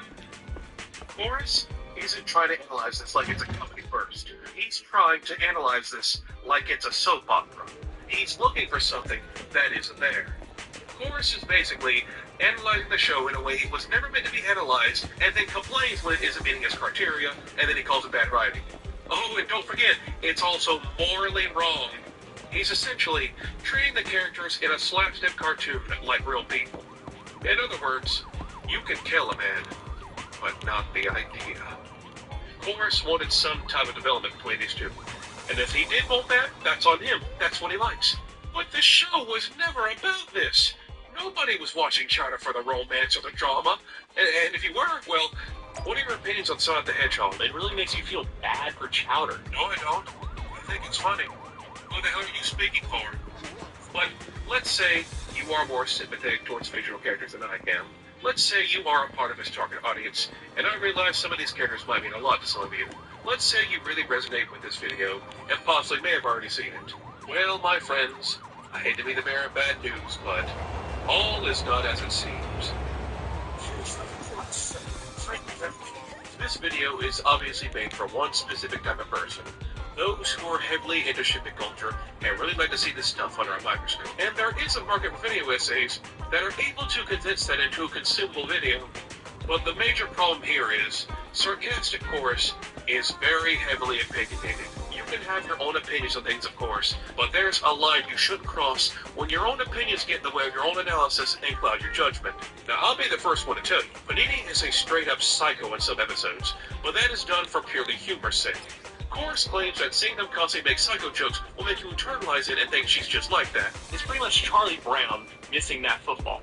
Lucy pulls it away, it's funny that one time, but when you see it happen thousands of times, you start to think that Lucy is an asshole, even though it's just the opening. But she didn't internalize that. And I swear to God, I've seen this exact same mindset somewhere else and probably should listen to it. And in other episodes, she's completely fine. It's an episode-by-episode basis. My final conclusion? Give a little bit of some club prophecy, she'll be fine. I wouldn't be looking at it this way if this man wasn't trying to say that this is all morally wrong to have in a show, but we're not going to listen to him for right now. And instead, what does the creator have to say on the two? When asked about it, he simply said, Chowder likes Panini but just didn't like their affection towards him. But I liked when she wasn't acting that way. He was happy to be friends. Nothing to fear. This is a complete contrast to what corresponding to the video. Hell, if you just watch the video by itself, you would think he hated her guts. And because he hated her guts, that makes all of this morally wrong, and it's not okay to joke about. But you see, that's not actually true. This highlights one of the biggest things about video essays. They can pick and choose exactly what they want you to see. And Chorus has taken full advantage of it. Carl had a hand in basically every single episode of the show. You can find his name in the credits. He had a final say on everything and what he wanted. And I guess the has a high probability of being trapped. Additional exploration areas have been ruled out, as the fastest route to the target location has been calculated. There's a handful of these sprinkled all throughout the series as well. ID signal for military theft carrier vehicles detected along the path. Please respond How many of accordingly. these made their way towards this video? 0. Out of 1. A big fat just a little longer, Bill. For Carl's favorite parts, and he has taken the deliberating task to chop every single one out of the video. And of course he did everything. Of course he did. He somehow has put a big moment in this video. He saw the episode, recorded them, and then put them in his video, but he never mentioned them a single time. He just didn't want to other people watching these. Easy. Perfect. What he has picked to see. Fuck you, Mary. Forced it multiple times. When Frank goes wrong, she cries about all the dozens of babies she'll never have. Wait, hold the phone. Go back to that last one. Frank goes wrong, she cries about all the dozens of babies she'll never have. Okay, get a load of this. This is from the episode The Prank. In this episode, giant Oompa Loompa woman pulls a prank on Monk and thinks she's accidentally taken his life in the process, and then her and Panini spend the entire episode trying to hide the evidence, which Chowder has eaten. And yes, Panini does run off crying that she doesn't get to have a future with Chowder, but at the end of the episode, you find out the entire episode was a setup. Every single person in the episode was in on the prank, except the big lady. That includes... Basically, he has taken this scene completely out of context to paint the character in a negative light. They were spraying a and he's taken it and shot a punch on the entire episode. It's a blatant misinformation.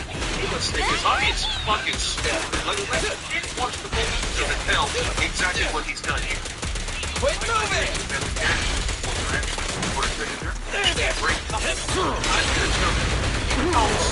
With a man's vision like that.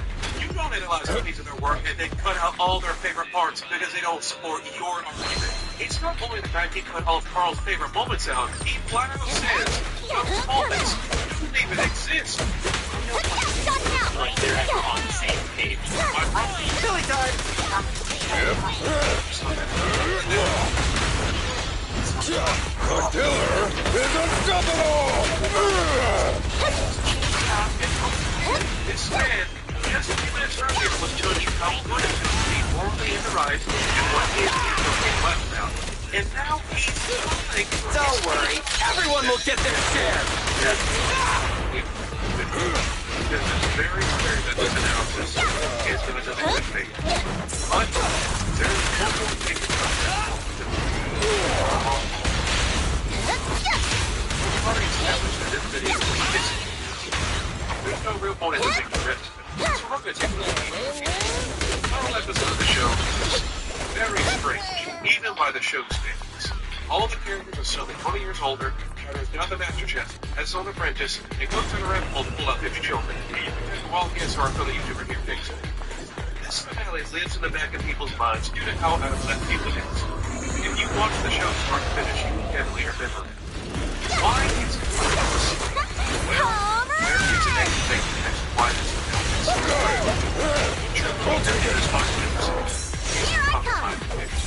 You see, I do my homework here. Every time we have these threats against the box of this.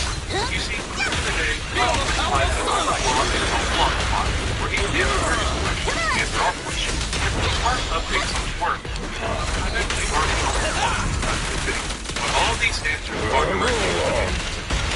All these blogs, all of these, how the stuff plans to show. What's the point of listening? We had a TV movie about fire plan, and at the end, we're choosing to walk in. I want to bring you that show. And updates out of the product. That's okay. If I wanted to watch something with pirates, I could always watch The Goat. I am out to see the mystery that I'm a pirate. Ransacking managers don't like to tell you crying. I'm down here at you burning because of a healthy diet.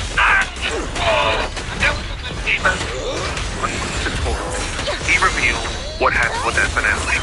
Since he started sketching out the show, he had the idea at some point for Chowder to jump to the future where he was now the head chef with his very own apprentice. It's not a thing he mentioned once that he thought would be fun. He mentions it quite a few times on his blog. This is something he was passionate about. I found this interview he did with someone right when the finale was coming out, and you can see in the interview when talking about Chowder and his apprentice, I would have liked to have done more story for the two of them. They have a great chemistry. He really wanted to do this. And obviously, he didn't get the chance. They took it from him. The show was canceled, and he was basically forced to shove out a finale so they could at least end it in some capacity. It was not supposed to end like this. It's just like, keep putting my heart into these shows and keep having networks just be like, nah, we don't want it, we're not going to run it, we're going to bury it, no one's going to see it, we hate you, goodbye. And then it's like, alright, well, that was 7 years of my life gone. Coming up! No, I don't feel sympathy for Chowder. Fighting for it. I feel sympathy for Carl Greenblatt. For the first time, these were his characters. After working on other people's shows and their characters, he got to decide what happened to them, and he had his plans. And they took it from him. And then, some condescending video essayist comes in 12 years later to tell you an aspect of your cartoon is morally wrong because you didn't get to do what you wanted. While we're sitting here bitching about the fictional relationships of characters that don't even exist, Carl went through the worst breakup of them all. It was, and so it was really kind of like, it was a very emotionally draining Then I've got some good news breakup, for you. and so I had to kind I of wanted to see a documentary. distance myself from Chowder for a long time, because Well, it I did was, a pretty good job it of hurt. recruiting, right? You know, to me, it's like the equivalent of like, footage of the rescue operation. you break up with somebody, What? It's you used to have to live in the house with them, just like a I just haven't seen them every day, shaky camera and very but then they spit in your coffee every morning, and you're like, alright, well, I guess I just have to get through this until I can move out. Like, that's how it feels like, kind of, when you get to the end of the series, sometimes. At least it's felt that way for me. It was like, Yeah, okay. I think we're done with this video essay.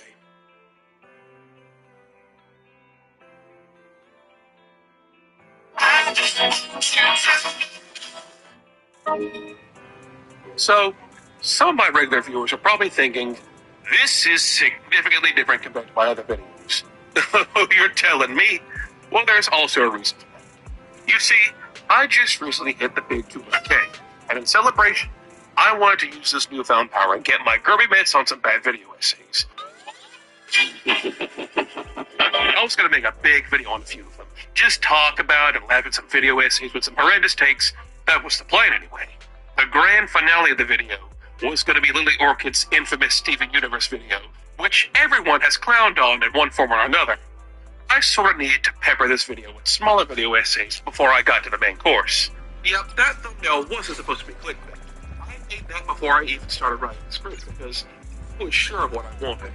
I wanted to hit my usual 4 topics per video quota, and I needed a throwaway topic. Now, in truth, I had already seen this video of courses when it came out back in 2022, before I started my channel. I think I left a few comments saying it was poorly researched, and watched one more bit of his, and then I haven't seen anything else from him since. I was really struggling to find a throwaway topic for the bad video essays vid, but then I remembered, wait, wasn't there a really shitty Chowder video essay a few years ago? And lo and behold, here it is. I started looking into it and writing what was wrong with it, only to dig deeper and deeper and find out what was really going on here, and coming to the realization, this is enough for its own video. Like, my god. And what sucks is, I had already watched the Steven Universe video in full beforehand to take notes and write the script, and in the end, I did it for nothing. Look at that. You see that red bar? That red bar represents the blood it's taken from me. One could say, this wouldn't really count as one of the worst video essays. There are ones that are probably objectively worse.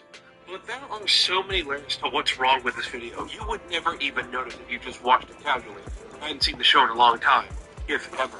He acts like he's on your side, until you dig in deeper and find out something isn't right here. Would I say it's on par with the Steven Universe video? It's filled with a lot more deception, that's for sure. But Lily Orchid has way more bad takes. But, as much as I want to say we are, Are the freshest in the morning. Here. Come, have There's a a bowl of bit noodles. more to cover. Not too long after the Chowder video, Sarcastic Chorus made a semi-sequel, talking about the Kanker sisters from Ed, Edd and Eddy, which was the only other video I've seen from this guy around the time. Let's go ahead and get this over with. With a full stomach. I'm going to keep this brief because this video has already gone on long enough, but I'll give you the short version. For those who do and don't know, Ed, Edd and Eddy's dynamic with the Kankers is what he was self-righteous about in the last video, except it's 10 times worse here. I mean, they pin them down and torture them in some episodes in very specific ways. Oh my, I think someone enjoyed this scene a little too much, and yes, it's played for laughs. Is it funny? Again, it's subjective, but I also love me some Ed, Edd and Eddy, so to me, yes. Now, you would think after the self-circle jerk in the last video about harassment not being funny and how we as a society have moved on, it would be a case of second verse same as the first. But actually, no, you would be wrong. In fact, it's the total opposite. He loves it. Well, the Kanker sisters, despite being just as one-dimensional, work here, because the show actually remembers one important fact, and no, this isn't the nostalgia talking. Now, how in the hell does this work? Well, let me essentially break down his argument in the video.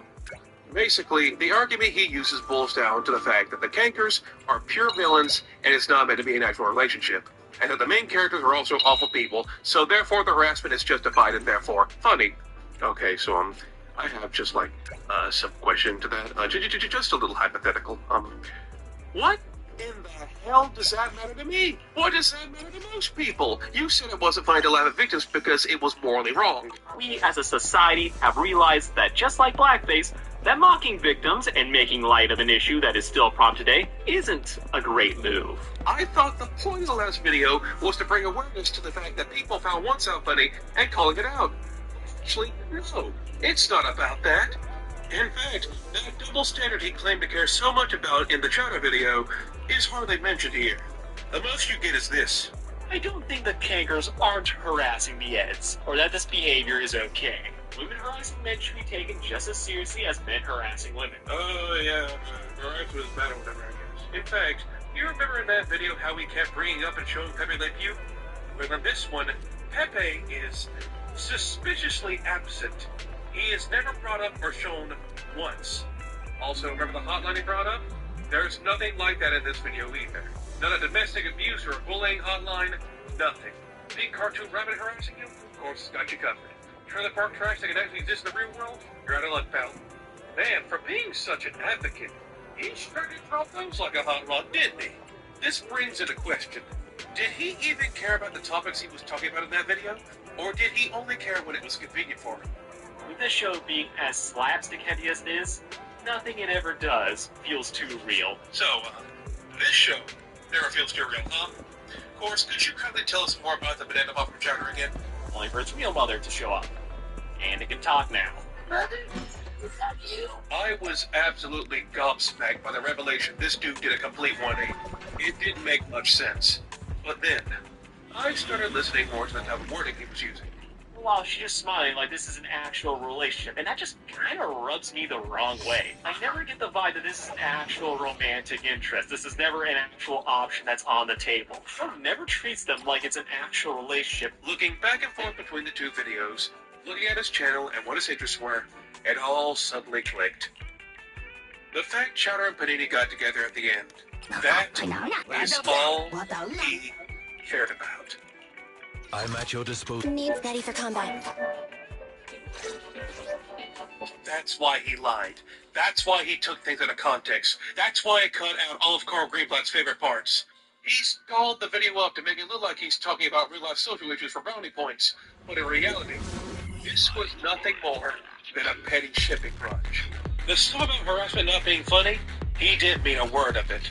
What he meant to say was, harassment is funny if it meets very specific standards. He didn't like the end result, and really, that takes priority over everything. If he just wanted to say he didn't like the character or the fact they got together, then I wouldn't have cared in the slightest. But the lying, and then claiming to be morally in the right, that is unacceptable. Not just the randos who click on it like me, but to your fans and the people who watch this kind of stuff and look up to you. Having to do that in the first place is a self-admission. Why would you have to do any of this if you actually believe in what you were saying? And to this day, he's still bringing up Panini time to time in his newer videos and still keeping the facade up. Oh, look, here's Pepe Le Pew again. I wonder where he went to. Well, it's not a facade anymore. I saw right through it. And yes, there is a good possibility it's all just rage bait to get clicks, or you just want to get contrarian. But, talk about important social issues and then completely drop them. That just tells me they're disposable to you. I don't watch this guy's stuff at all. And I think that's definitely not changing after this. Also, it seems during the making of this video, he's dropping all Busy Bob content. Well, if all of your video essays are like these, good luck. At the end of all this, this can all be summed up in one sentence. That's the power of shipping autism, baby!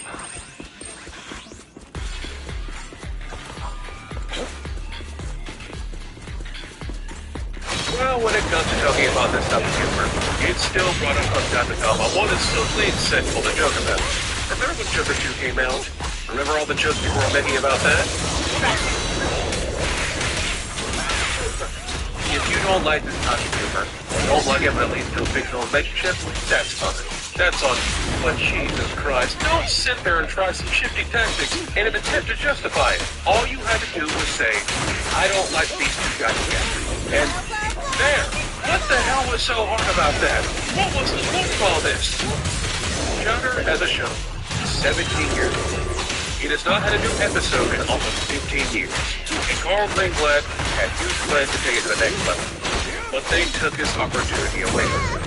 And that's it's regarded as a Cartoon Network classic. Go and watch it and make your own choices. Because clearly, the only person's opinion that matters the most is your very own. God bless, like and subscribe, and good night. And remember, my friends, what matters most is not who is on screen, but instead who is behind it. Remember that. It felt like I put my heart and my soul into the show and people didn't dig it and the network didn't want it, and so it felt like a big failure to me. And so it's really surreal to see the love for it. It's very heartening and it makes me happy.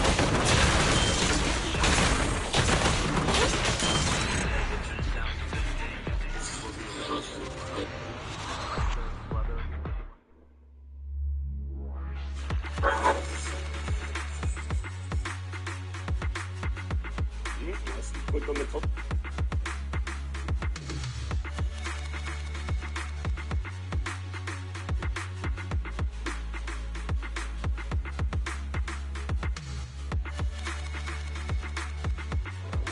I hope to just go.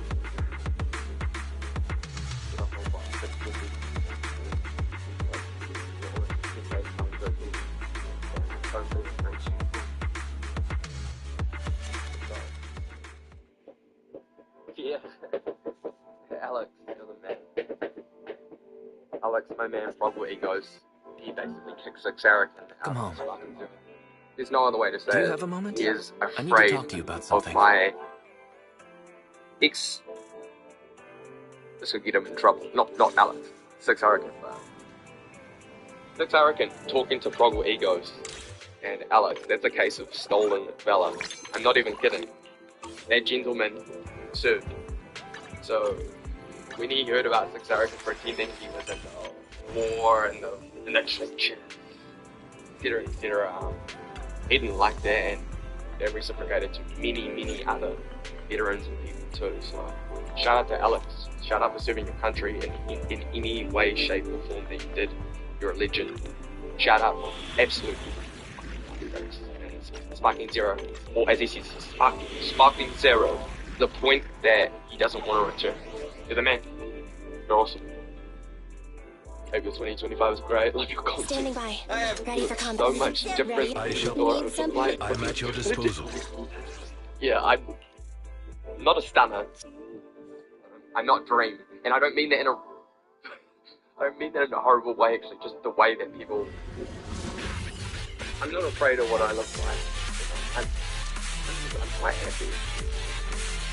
The way I'm stylized, the way I keep myself,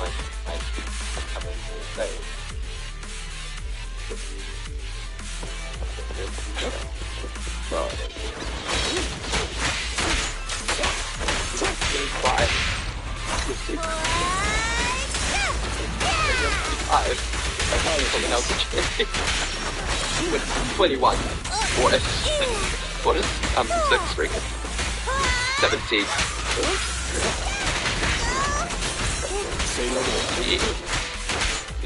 Look at me just like randomly stopping and enjoying it. When you first find out about this we'll see that I don't know how I started making videos really someone else showed me I have to go back and check it. Someone else showed me that may be how I actually discovered watching the truth, and I watched it for quite a while, thinking it was sad, it was a joke, maybe like really edgy bad joke, but I still came to realize, especially when people say to me they needed help and they felt violated by the person, it was a joke. It's the thing I want to do, being triggered.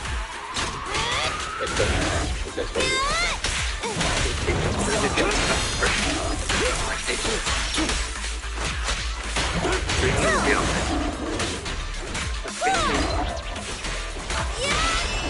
Stand still.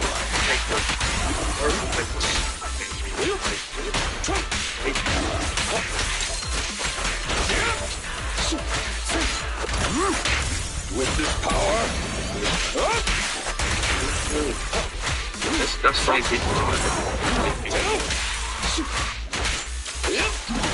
It is bro. He's trying to do something. Stay calm. What is 16 get bang? Sure. How?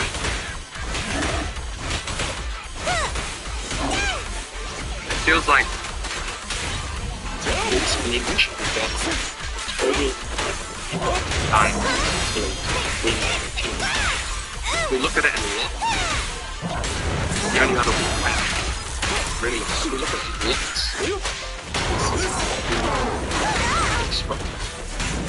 There's the opportunity for the first, I feel like people sending me the part 300, like me sending people 300, then uploading it. Getting essentially struck straight away and getting appealed by me is going to at least show the people on YouTube that it's wrong, because they don't seem to respond very well. In person, I've tried it.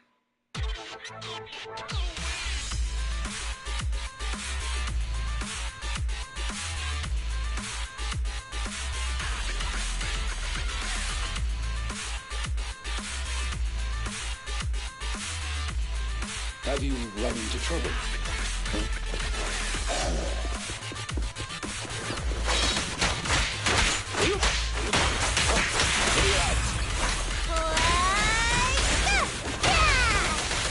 Apologies.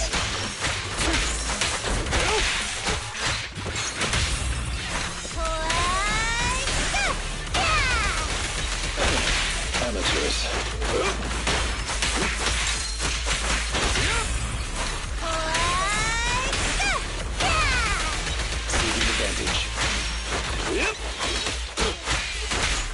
For you, I'll eliminate any obstacles.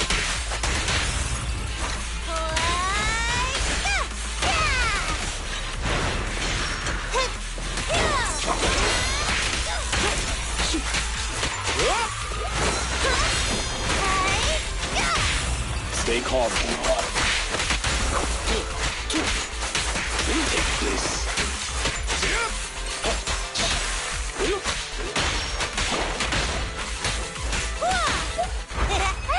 Just don't blink!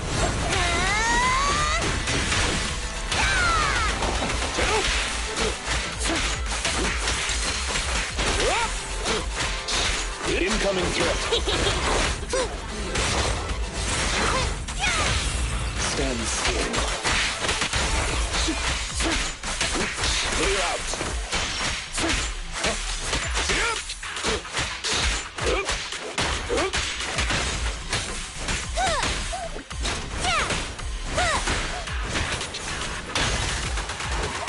Apologies.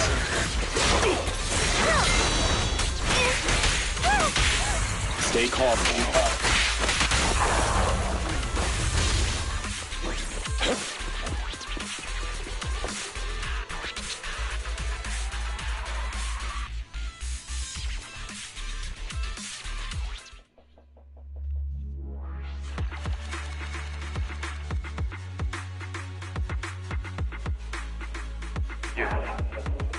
Thank you. Thank you. It means a lot, man. Trying to watch a video.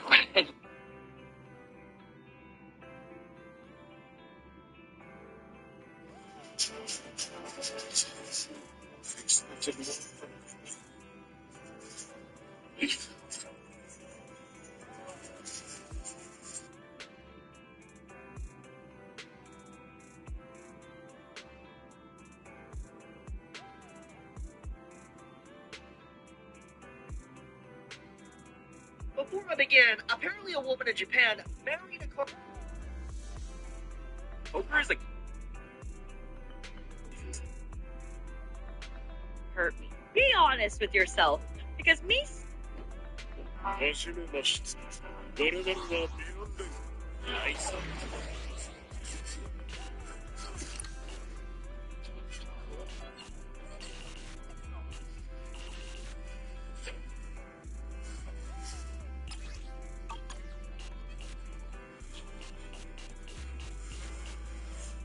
レベルだったし、奴らいちいちくっついたままだぜ。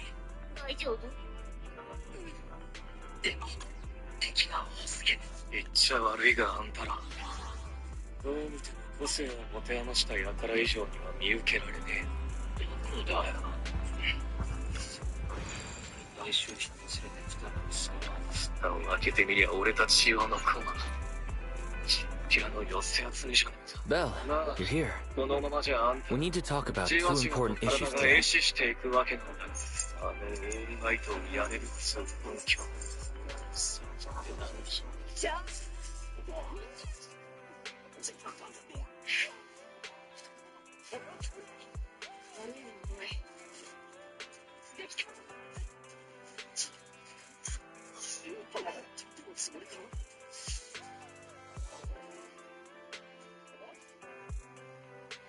合流を急ぎましょう。さあ、超パンクに。また作ります。こっち緑よ、様子を見るだけだぞ、秒数を。The first issue is our income and expenses for the month.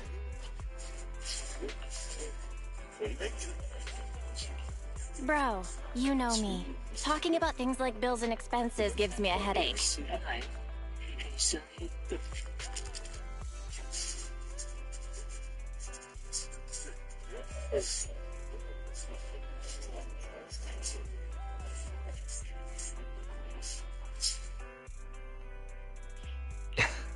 Don't make that face.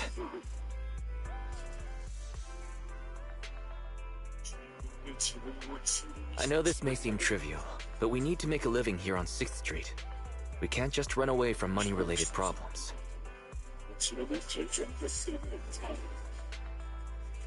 As I was saying, first is the video store. This month's revenue is about the same as before. No change there. What's changed is our proxy work. It's hard to find well-paid commissions with our low internet level right now. Our income this month is less than 1/3 of what we used to make.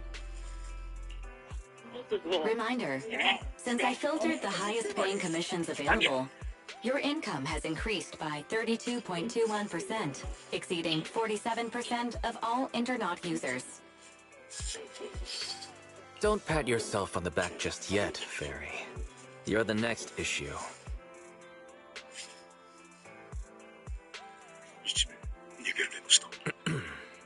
Because of Fairy, our electricity bill this month is 5 times higher. ゲームオーバーだ。ああ、今回はゲームオーバーだ。 Fairy, what are we missing here? Explain yourself.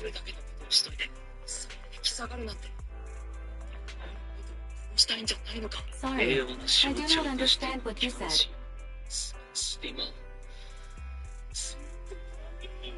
Now she starts pretending to be some brainless AI. Thanks to her, the HDD's been running at full capacity 24/7. Of course the electricity bill's gone up.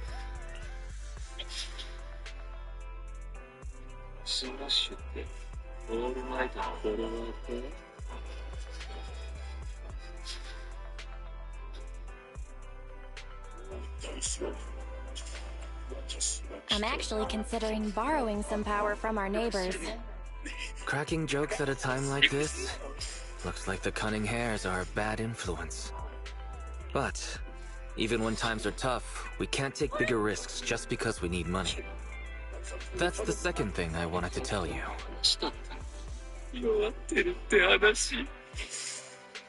We got assigned a lucrative commission on the proxy network just now.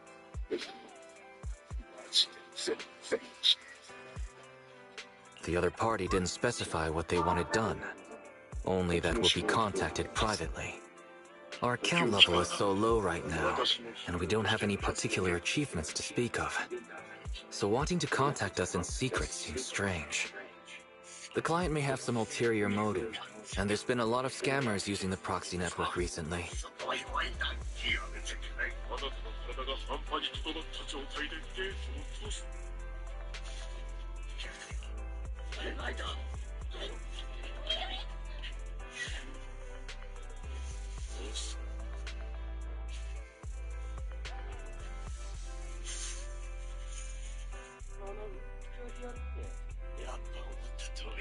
I wish there was some way to find out who the client is.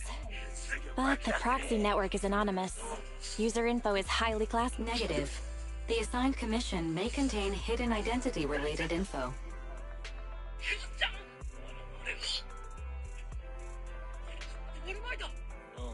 黒木、やれ。俺は子供を知る。 Hidden info? What do you mean by that? The account was created one day before the commission was published. Its user avatar is a low-resolution ground photo with no clear subject. The same image could not be retrieved from the internet, so should be presumed to have been taken by the user. According to data analysis of the city's street view and terrain materials, this photo was taken at the verge of the Janus Quarter, which is currently part of the construction site for the Old Capitol Metro renovation project. Oh? Wait, let me think. After we exposed what Vision was planning, they held another bid, and Bellabog Industries took over the rights to the project.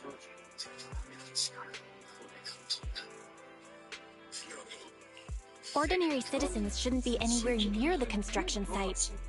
Could the commission be posted by someone from Bellabog? Master, a TV channel is currently broadcasting a show with a Bellabog staff member as a guest.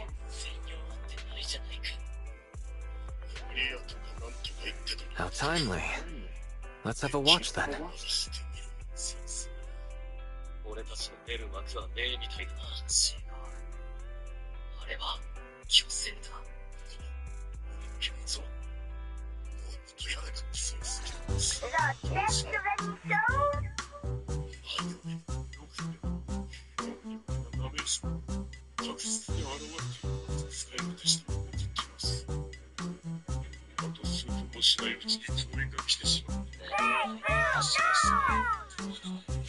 Hey kids, it's Bang Boom Nose time again!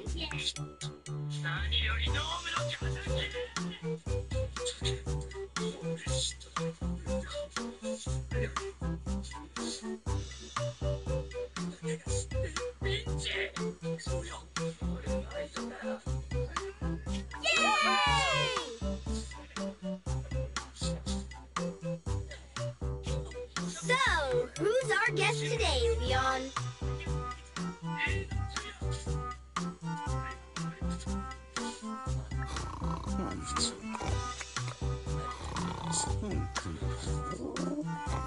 We're on air, Leon!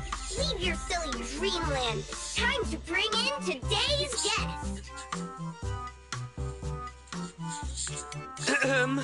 No need to. I'm already here. Well, guess we can't rely on Leon today. In that case, let me welcome our guest. Mr. Anton from Bellow Something Industries. I said I'm already here, and it's Bellabog. Bellabog Industries. Okay, guys, look. So, Anton, let's announce today's topic together. A comparison of the Metro reconstruction proposals of Bellabog Heavy Industries and Vision Corporation. Wait, what? That must be a mistake. How are children supposed to understand such a complicated topic? In my opinion, as far as reconstruction plans go, I think Bellabog Industries is better. You see, Bellabog's biggest advantage is its technology. They have independently developed heavy-duty smart construction machines for in-hollow use that can effectively resist ether corruption and work safely in the hollow. Thanks to this, Bellabog is able to effectively use the old metro infrastructure in the hollow without explosives or demolition. Compared to Vision, Bellabog's plan reduces the actual cost by 21%, environmental impact by 53%, and increases infrastructure usage by 75%. Oh. You're like a real expert. Wow! Bellabog's awesome! It does sound superior. I thought so from the start. Is Bellabog's plan really better? That's hard to say, Roar.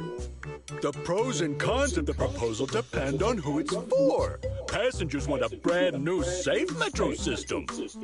Not some half-hearted refurbishment, Roar. Leon, when did you sit down with the kids? Get back to the host table. Using the old metro infrastructure may seem like a more economical and environmentally friendly solution, but it is also more time-consuming. And who knows whether Bellabog's machinery can actually work in the hollow? Roar. In my opinion, this is just a makeshift plan to cover their financial shortage. Vision's demolition plan was better and safer. Wow! Vision is awesome! It does sound superior.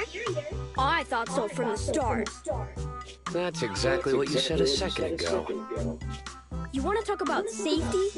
Vision is a corrupt company that wanted to hurt civilians to cut costs.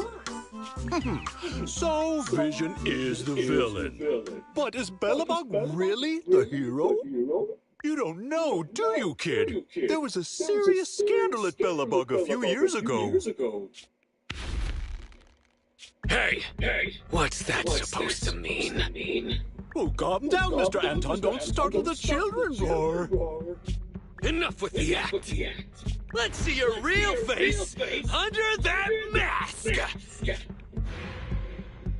What? You're actually a lion? Anton, I've never pretended to be something I'm not. Unlike somebody who is the president of an emerging construction company on the surface. But behind the scenes, they're running away with the money. Well, that was a complete mess. I'm surprised they aired it. Bellabog's public image has always been pretty good, but people still manage to find their dirty laundry. I wonder how much trouble this metro renovation project is gonna stir up. Master, I detect a private message from the client of the previously designated commission. What does it say? I detect some threatening words within the message. I will read it aloud. Huh? Threatening words? Faithin, we need you. At this moment, our situation is dire. It's life or death. We hope to get your help. Actually, you are the only one who can help. Since the stakes are so high and any commission details will compromise my real identity, I hope to talk to you in person. Tomorrow morning, 5 o'clock, I will be waiting for you at the crossing on 6th Street. Please help. Fairy, the next time you mention a threat, please remember to specify who's being threatened. Judging from their message, the client must really be in trouble. They sounded pretty serious. But asking to meet in person is somewhat suspicious. They want to meet in person at 5 o'clock in the morning, and without offering any info at all on Internet.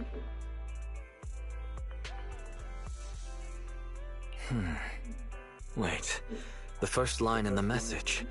Faithin, we need you. I don't recall ever mentioning our identity as Faithin on this account. How would they know? Master, the client sent us a new private message just now. As a sign of good faith, we'll pay 20% of the commission fee in advance as a deposit. Please help us.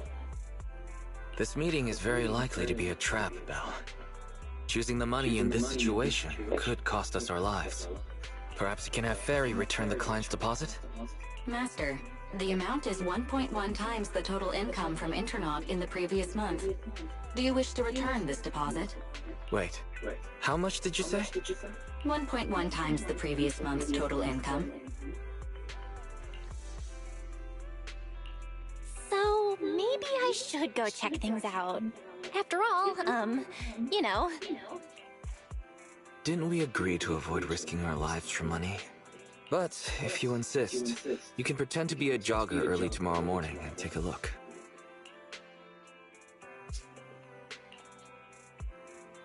It's almost time for the meeting. Are you ready to go?